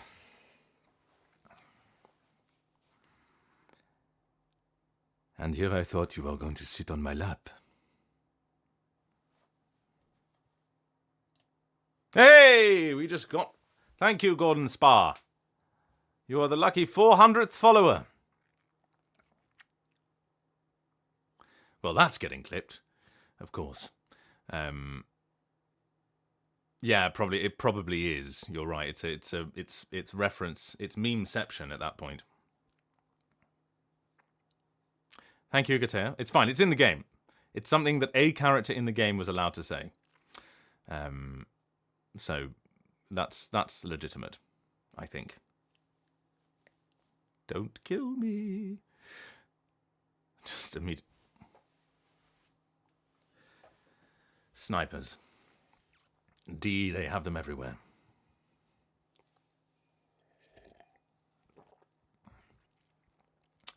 Thank you for your bits, Scribbler. Oh, your on-screen celebration. You asked who the hardest character to bring up immediately is. The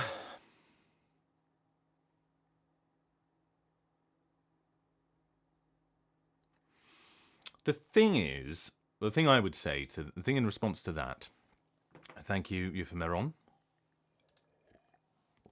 Hydration is important. I suggest you all do it. Well, I've drunk through all my water. I'm going to try and think about this for a second. I'll answer this question, then have a small break, and then come back, and then probably just chat some more, because that's what I'm up for today.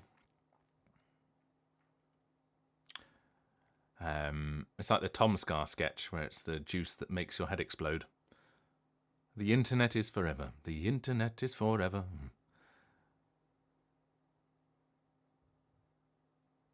That's another song that that one of my characters should definitely sing. I don't know which one. Somebody can decide themselves. Look away, Marie. I'm about to commit a grievous sin. I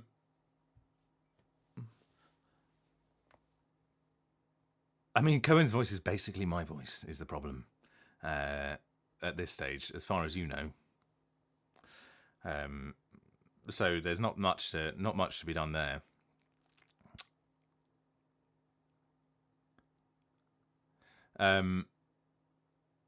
So the thing about characters being hard to bring up, there are some characters, the intricacies of which are hard to just summon, and that's, I think I've said before, a lot to do with I personally find that the character is somewhere in between me and the writing. It's what I find difficult when people ask me to do cameos sometimes with line and to kind of freeball it, and I tend to then try and use the lines from the game as a reference at the very least, because otherwise while I have a good understanding of the character, I might be able to make some stuff, particularly if it's, you know, what's the word?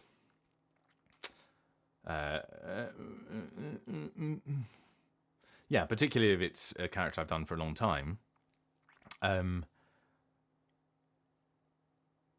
Free improvising feels wrong when so much has gone into crafting that character by the writing team, and quite often one person really giving a shit about what the person would say and what they wouldn't. I think I was always told I remember at drama school. Thank you for coming, Deanna Smith. I'm glad you've enjoyed your time. Oh my God, we've got 58 viewers. I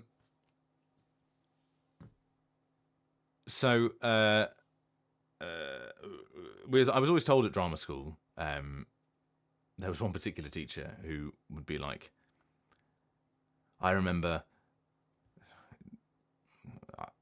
she was a very good teacher, but she used to talk a lot. There was one actor who said, my character wouldn't say this. And I said, well, you're not a good enough actor.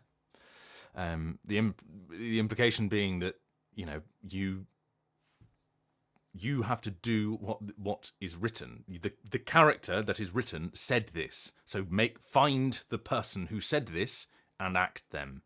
And that's one side of the coin. I find what can happen when you're, but that's for plays that are like a static medium. I find that with sometimes longer running media as an actor, I find myself saying that, feeling guilty. But sometimes when you've got teams of writers, and this is not, I don't know better than people, and I'm not saying like I'm rewriting entire things, but like occasionally you'll come across a word and be like, or like a contraction. Sometimes, like, it's probably the thing that happens most, and sometimes it can happen if you're getting a translated script, where you'll find like a contraction. Yeah, sometimes it can be about flow, but like sometimes you'll be like, it feels like in this moment my character wouldn't contract what they were saying, or they would contract what they're saying because it's, you know, it's not important, or this bit's important and that bit isn't, and it lends too much credence if you. I sometimes find myself fudging it and saying an it is as an it's, or an it's as an it is, and just saying it quickly. But I think it's a strange medium where sometimes you can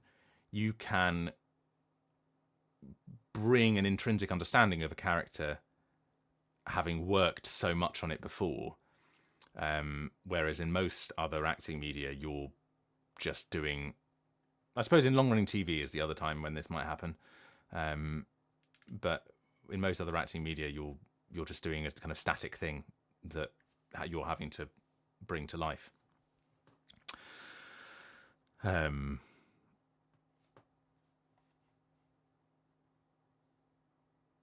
But yes, to answer the question that you originally asked, as opposed to what I wanted to say. So yeah, it's I find I can get the general gist of a character, most of my characters pretty easily. But even characters, but that ends up being a kind of general, not a general wash, but it does sort of end up being a general wash. And it's only when I have to read the lines that I find myself really locking into what the character actually is saying, and who the character is saying the lines, and that's where the details in the voice come out. Like there are a few characters nowadays I'm lucky enough to do work in my own accent, which was never something that I did at the beginning of my career. My own accent and basically my own voice. But the subtlety and intricacy of what the character is saying informs the vocal qualities that come out, and I find that they end up sounding different, even though they are broadly the same characteristics. Has a line ever made me laugh or cry in a session? Yes, laugh, definitely. As in, laugh definitely was the elderberries line in Warframe. If I can get it up. Naughty. Where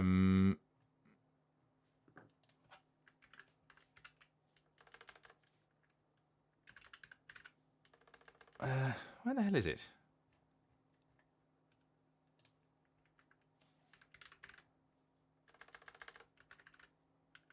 What do you mean the word operator isn't found in this page? Thank you. Sorry. Is it this one? There we go. Each time you enter my mind, I taste elderberry. Should we be concerned? Yeah. Yes. Each time you enter my mind, I taste elderberry. Should we be concerned? Thank you for popping in, Gelifus. Yeah, but I read it and I think I laughed immediately afterwards and said, please tell me that's a Monty Python reference. And of course, Kat knows what she's doing.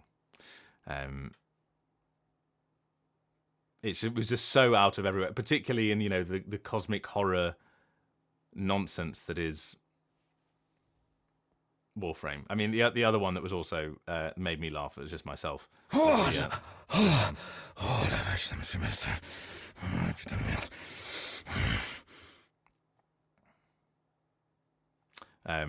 But that was just, again, amusing myself with French swearing. Easy chewy. Cry, as in feel emotionally connected to in a session. There have been... I went French there. There have been moments. There have definitely been moments.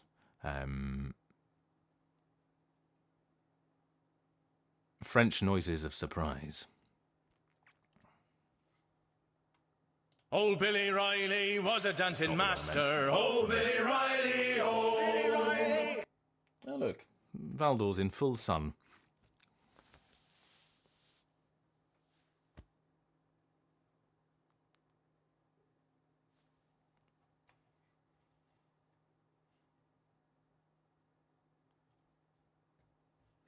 Yeah, I've got away with that. I got away with that. Didn't think I would. It's because he's grumbling. He's grumbling. You can't tell what he's saying. He's not necessarily saying that. I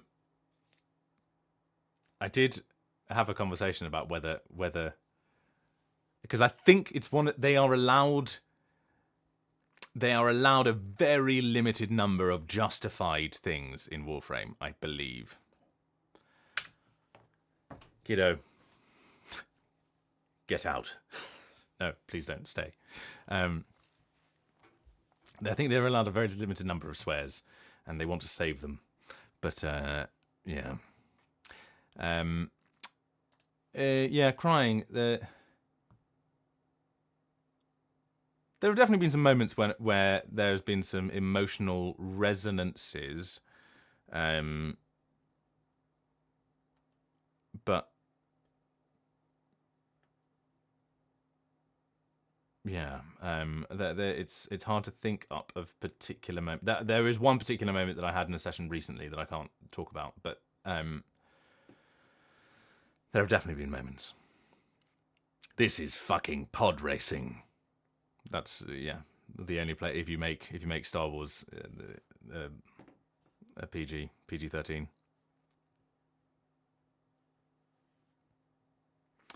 It's interesting. Age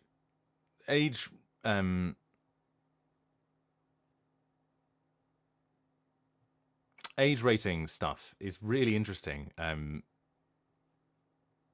Nishod, who the what? We're being raided. Oh, hello Nishodi. Hello people. I was just about to go for a break, but considering you've all come here, I'm just going to go run and get some water.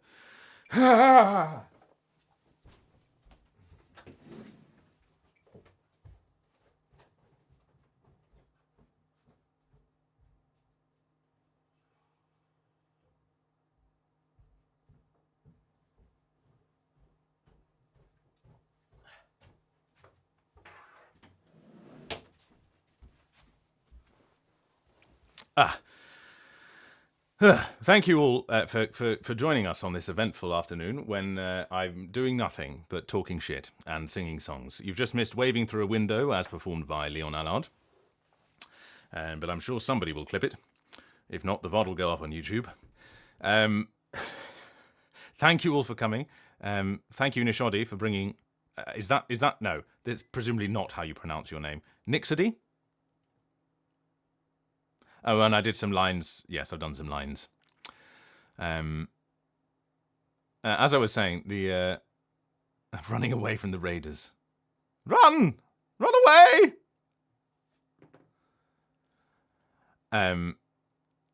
Nixody. Okay, great. Not Nishodi Shoddy. That's a reference. Welcome all. If you've not come here before, then generally I normally play Rogue Trader, or I've been trying to play Rogue Trader for more than a year now, and I'm getting slow progress, but mostly because of the same reason that it's 2 hours and 20 minutes into the stream, and I've just been talking the whole time. No, he doesn't. Thank you for your honesty, Dated Memes. Thank you for your honesty. Thank you. I agree. Oh, thank you, Nurururu. Only faffs, yes. Fork found in kitchen. So, what was I saying? Who am I? As you're all here, if any of you have an interest, if you're interested in Rogue Trader, next week, as a celebration of hitting 400 followers, and not entirely coincidental with the fact that I hit 400 followers and I just happened to walk past a Warhammer shop and felt like I should buy something, and so I bought this. I will be giving away this, which I will sign as Marajai or myself, depending on whoever wins it decides. I will sign it on. If you should need to be there at a certain time, which is yet to be determined. I will ask people to put a message in the thing, and then I will randomly put you in a little spinneret, and then on stream you can tell me what you want written on it, and I will write on it, and then we will figure out the logistics of how we get it to you afterwards. Yada yada yada yada. But I don't know if I have any right to sign this. It just felt like a fun thing to do. So tell your friends, and be there next week if you're a fan of Warhammer. I could write Ben Starr on it. No, I only do that for you, Hayne. Check out that segue. Ta-da. The One King Alaror. Aelra? Yes. You miss 100% of the shots you don't take. Oh, God, what's this? Oh, God, I've just seen who it's from as well.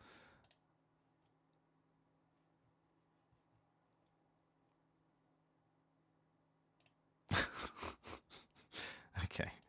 I have the technology. I can do this. Right, saved to downloads. I can get a photo up. That's not a touch screen. Naughty. I don't want the...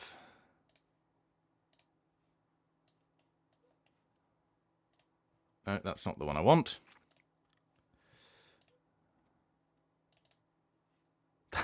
That's teeny tiny.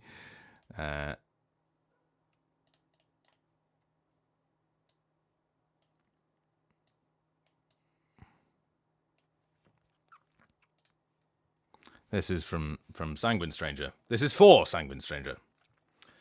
Actually,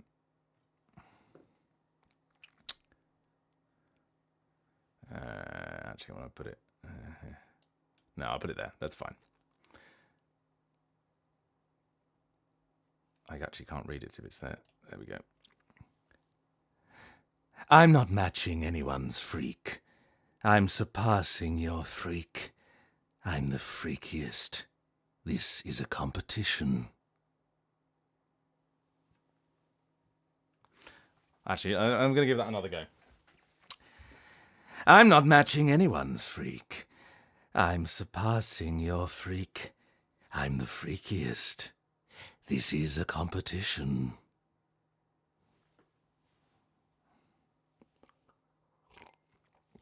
Two different options for you there. Always give 2 takes, and it's up to them.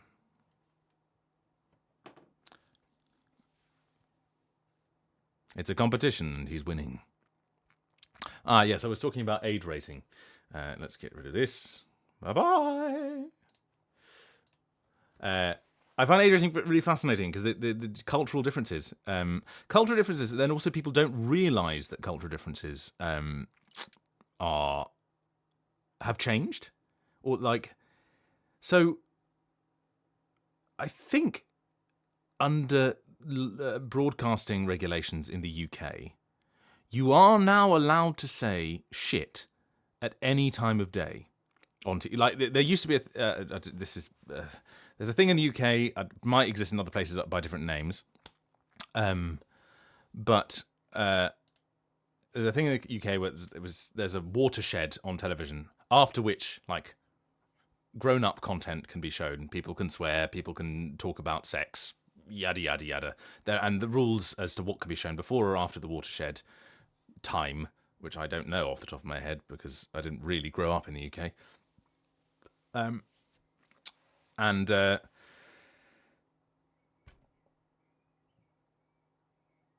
The regulations now that you can say shit at any time of day, because shit is just assumed, is now no longer seen to be offensive by the regulator. So you can do it, but people don't do it because they still because even though it really isn't that offensive anymore, the perception of it being offensive and something that you shouldn't do before the watershed means that people don't. It's one of those but I think we can all agree if we were in the pub that this is fine. The regulator says it's fine, but we end up self-regulating in the non-fun, non-ADHD way. Well, the thing is, I think the perception has changed, as in I think people do find it unoffensive. Because that's how we say it in English anyway. As it were. So the perception has changed, and so the rule has changed, but people don't think the rule will have... people don't think the rule is in pace with what the perception is the problem there.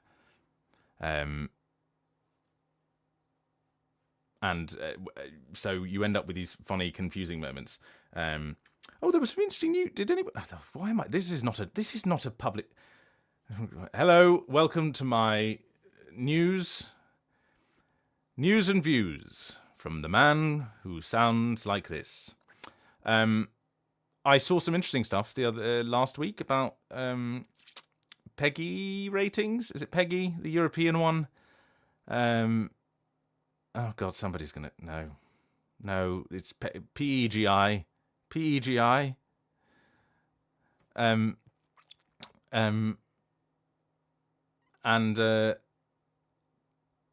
Yes.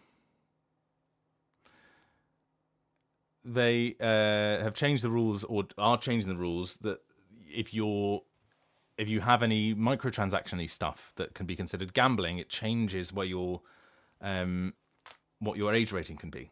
So games like what used to be FIFA, which I didn't realise isn't called FIFA anymore because they lost the licensing deal, so now it's just called FC. I mean, that shows how much I've never really played it. And that, I don't think that will surprise any of you. It would be a real shock for you to find out that I was a massive football fan, wouldn't it? Occasionally you meet actors. There are more actors who are massive football fans than you'd expect. Yes, they do. PEGI 18. Which makes me think it's an American one. No, I've never been interested in football. I've never been interested in rugby. I've never really been interested in sport. The only time I've ever taken an interest in sport was when I scored for cricket matches when I was about 10, 11, 12, and 13. I would have been 13 as well. Yeah, but between the age of 10 and 13. And the only reason I was interested in that was because the teacher who was in charge of that cricket team had a Palm Pilot, which had an app on it for doing cricket scoring. It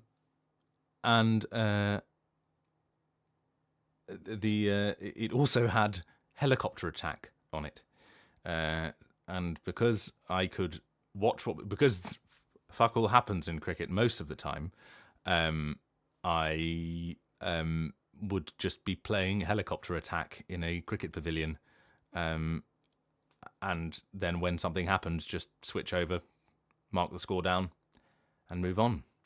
Yeah. So I did think I did get into scoring before that, because then it was an excuse to go outside and sit on a bench as opposed to have to do anything competitive. I think now when I look back on it, I think it's an ADHD or ADHD something about non-competitiveness of being like, if I can't win it, I don't want to do it. Yes. I don't know if that speaks to anyone here. A competitive badminton player. I feel like competitive badminton is one of those, like, I feel like it's a vicious world on the inside. And I also feel like badminton could be, my impression is that badminton is a bit like squash, in that you can be a person who doesn't look particularly sporty and absolutely annihilate people.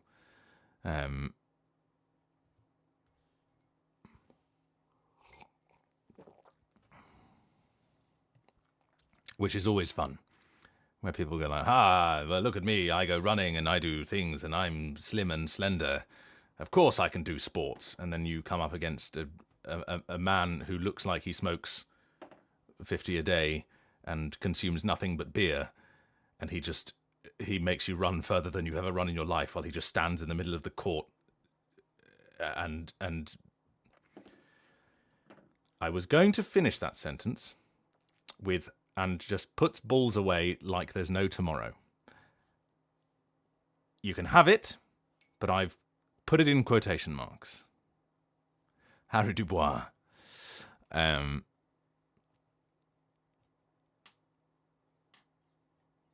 My first proper like smartphone thing was a Palm Pre. Oh, it was a gorgeous thing. It was so pleasant to hold, and it had the most amazing little sliding mechanism to get the keyboard out. R.I.P. Palm, you HP, you bastards, coming in there, doing all this, taking your software and using it in embedded systems. And it also had a pleasing little nubbin. Anyway.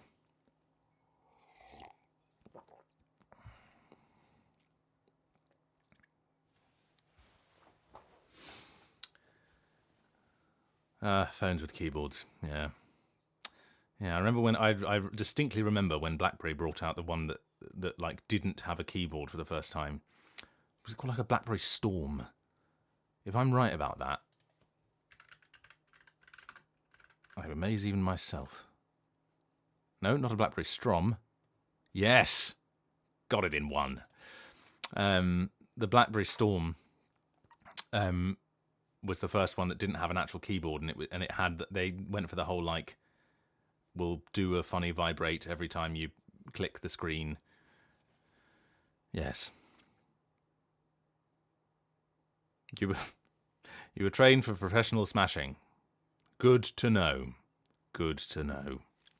I suppose it would be you. It would be volleyball. That volleyball and no, that's about it. Yeah. Right. I'm sorry to disappoint any raiders who are still with us, because I'm doing fuck all.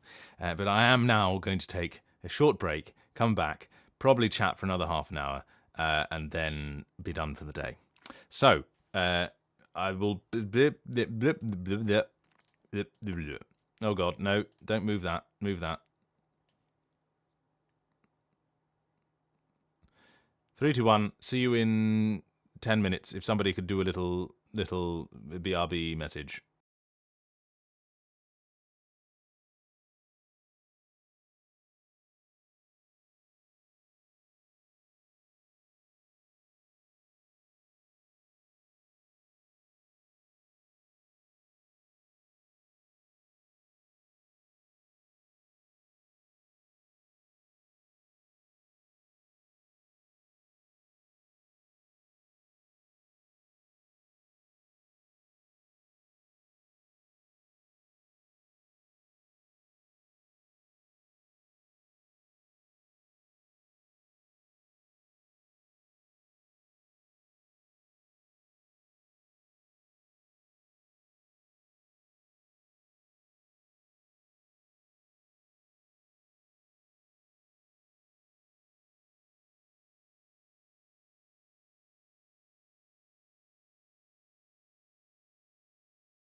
Open wide, here I come!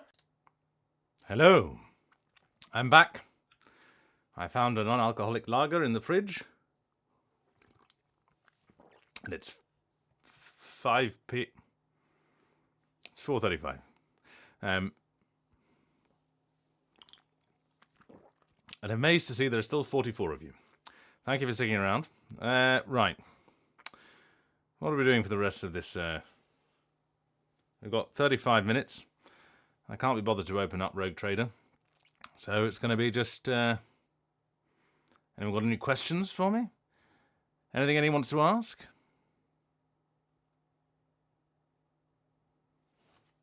I can, and I am will.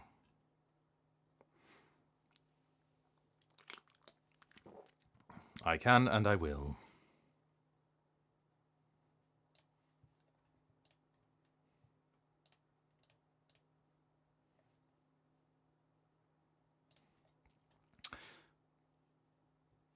Has anyone ever called me Bill? Yes. What's my favourite colour? Blue. Okay. Sorry, I'll give some more interesting answers to all of these questions. Yes. One person has ever called... Well, my best friend calls me Bill. Mostly because when he first met my parents, well, my mum, he asked, is there anything, that, nicknames for Wills? And she said a few, and said basically anything but Bill. And so he decided that was his cue. That was what he was going to do. Bill, Billy Rose was his main nickname, mostly for the Joan Baez song, which, if you don't know, is rather nice. I could sing that, I suppose. I feel like Joan Baez Estate is kind of probably one of the ones that. All right, Scribbler, lovely to have you with us as ever. Enjoy running the school.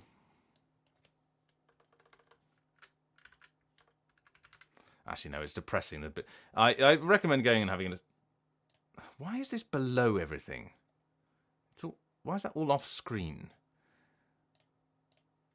All right, technical issues. You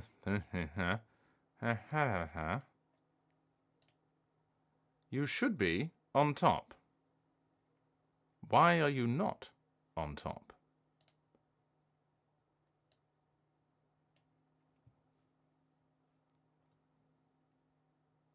We'll see. Yes, the Prison Trilogy, would recommend it. Billy Rose was the low rider. Billy Rose was a night fighter. Billy Rose knew trouble like the sound of his own name. The jump scare stream.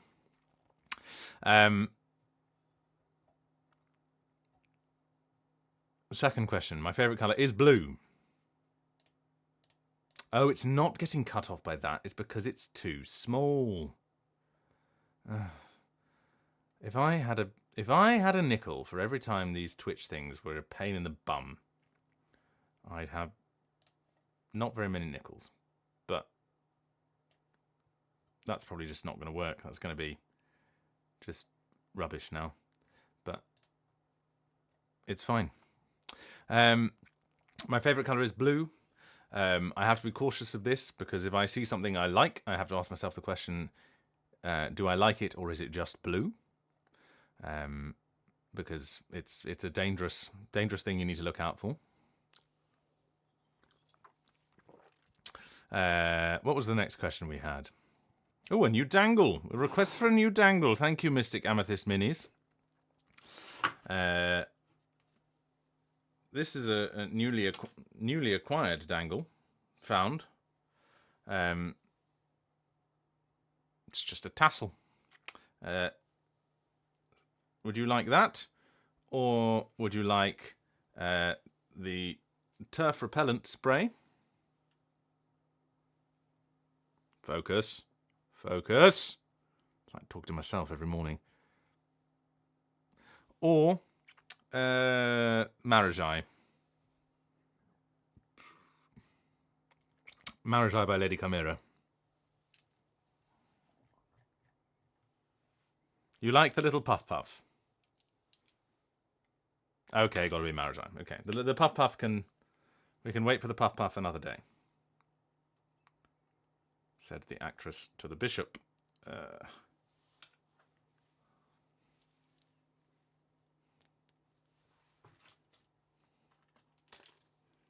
Yoink.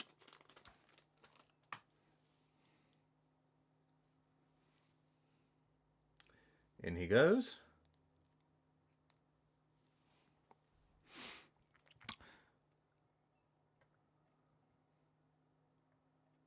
Goblin's Eye, exactly.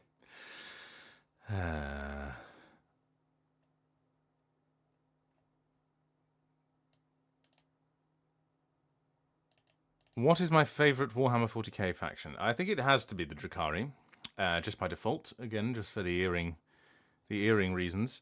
But if the Drukhari didn't exist for some strange reason,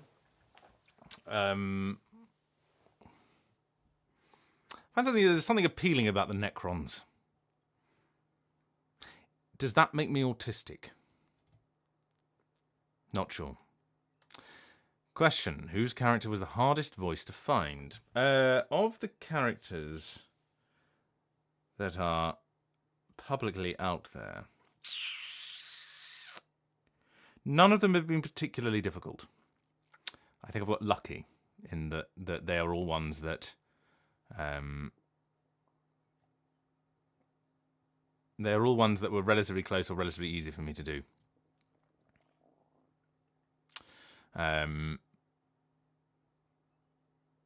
Egyptian space wizards. Yeah. If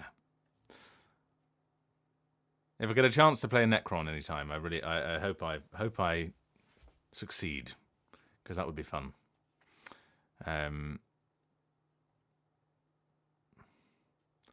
Pink hair same with pink for Yoshalem. I was amazed. For years I've used the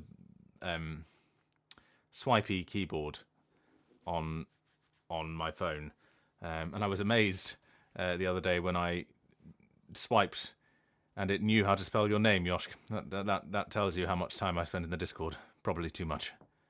Join the Discord, by the way. The link is in the pinned. Yes.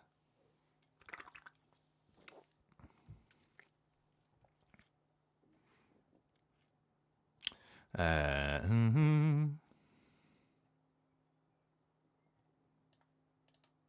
think the line was crossed with Warhammer for the autism. Yes, probably.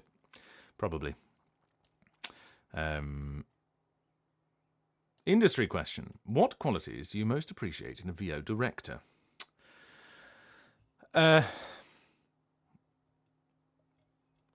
think the qualities I most appreciate in a VO director, and this is very much my own feeling, is someone who gets out of the way,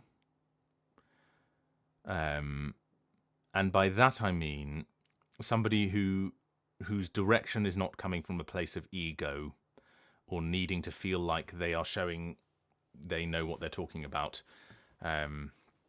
Quite often I find I can hold a lot of possibilities in my head, but if people give me too much information, I will switch off. I need kind of the bare minimum of, like, my character wants something in this moment right now. It is helpful maybe to have an overview of what is happening overall, but my character doesn't know what's about to happen. So I find it most helpful when a director is sort of... Well, this will sound like I've worked with a lot of shit directors. I haven't at all. But the sessions that I've had most fun, because I can work however needs be, but the most fun I've had is when a director kind of gives me the bare bones, lets me have a couple of goes, and then they'll go, okay, that I liked that, or you misunderstood that, or this is that. Because functionally, I find it much easier to just do another take. Let me splurge some ideas out, and then you you be the one with the taste that says, I like that, I don't like that, I like that, I don't like that. I find people who try and get the read that they're looking for more difficult to work with. Again, not impossible, but I prefer a director who comes in with an open mind, and it's just like, I know what's vaguely going on. I don't have a kind of cadence in my head that I'm expecting from this line, beyond what is sort of normal when you're just reading in your head. And then is happy to be like, oh, okay, right, yeah, let's go with that, or like that doesn't.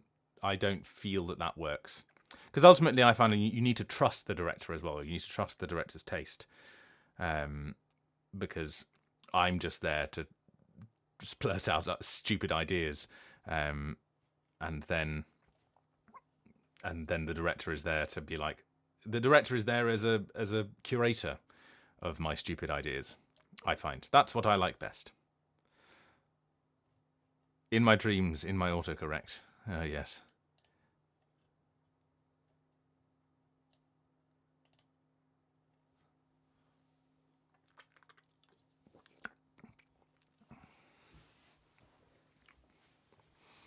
Hard to find the sweet spot between infodump and zero context. I think people exist on a spectrum of what they like and what they don't like in that respect. And I'm generally more on the, not less context is better, but I'm happier to work with a sparser context pool than I think maybe some other people are. The ADHDer in me likes to wing it, as it were.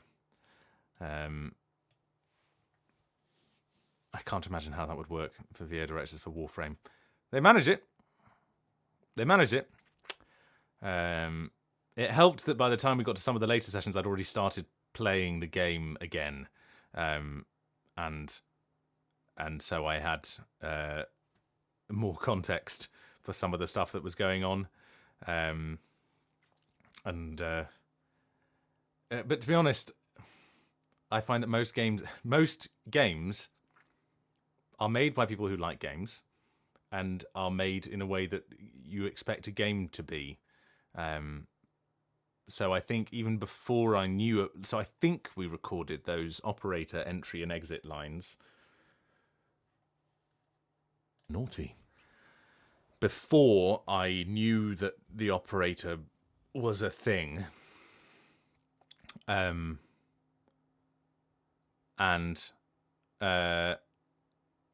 But I could, I didn't need to know, for those lines, I didn't need to know the precise lore behind why they're a thing, how they're a thing. I just understand that they are able to go in and out. They are able to enter and exit by some means, and clearly from the lines, Leon can feel it. So, yeah, too late. You had to explain Duviri to your therapist. Well, Duviri is in itself just therapy, isn't it? For Destiny 2, we sometimes had to had people come in to play characters that had been in the game for 10 plus years. My God. Yes, I've been working on a project recently that has been very long running. Not very long running, not as long running as Warframe, to be fair. I don't think anything's going to beat that at this stage. Unless, what could possibly beat that? What's long running that's still doing updates? I suppose I could get in, if I got into WoW or something, something Blizzard-y. Those feel. There must be other projects that are that long running that you could still be new content in. It was for the going in and out chart. Oh yeah, Resident Evil, that'd be another one. But that's its own. They would be self-contained. I'm talking here about things that are, it's the same game. You know, like recently when they for like reason I say Blizzard, the other thing is that like Diablo 2, where they've got a new class in Diablo 2 that they put out an update with.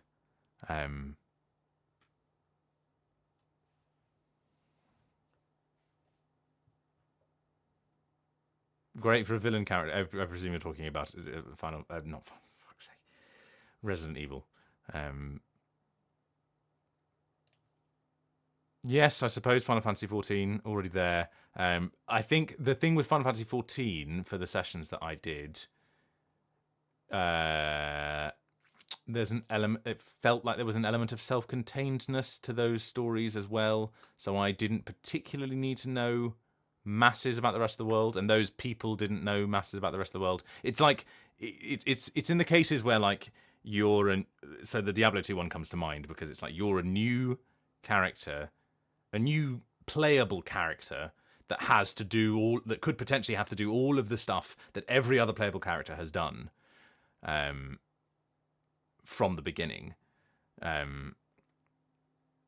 where you've got a lot of stuff to catch up on.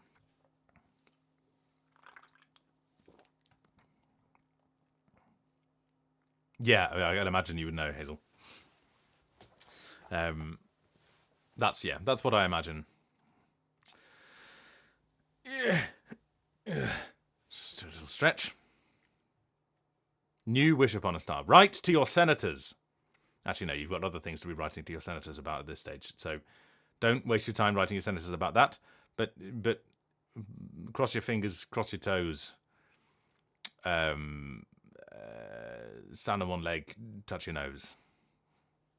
You heard it here first.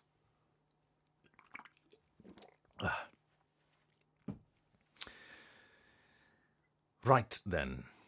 Hey, Macarena. Any other questions from anyone? Any other thoughts, concerns, feelings? Things we want to share with the class? Decisions?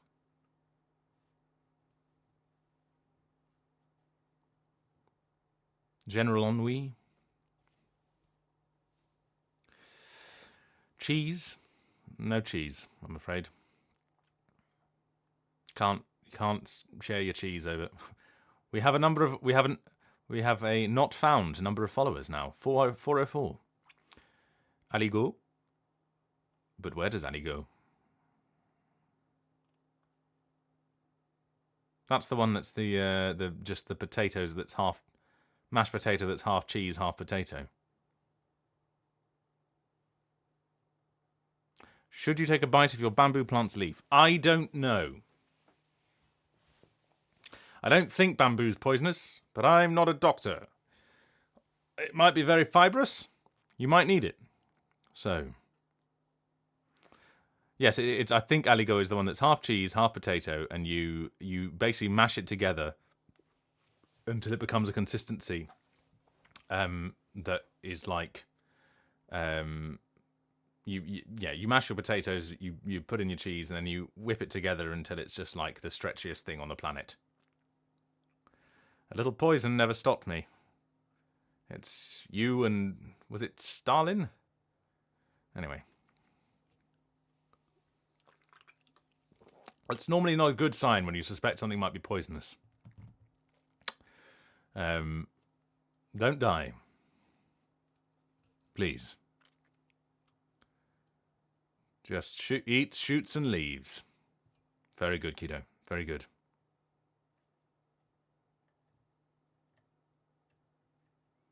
It's amazing how everyone is subscribed. I'm very grateful to everyone for their generous subscriptions. I'm slightly baffled, but very generous.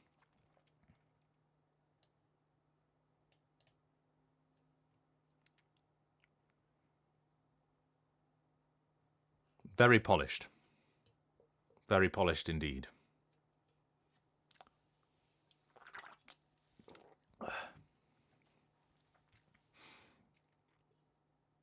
Right, I'm going to give it 3 more minutes.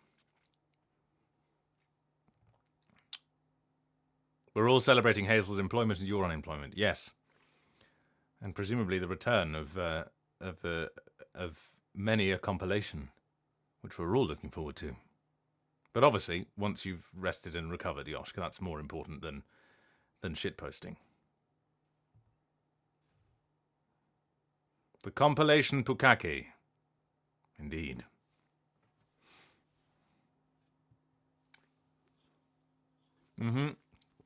And sending out good job energy to Hazel's friend.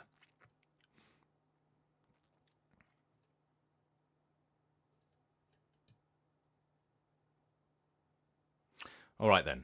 I think I'm going to call it a day there. Been streaming for 3 hours. I have achieved no game. But shitposting does help with recovery. Yes, true. But I've had a nice time.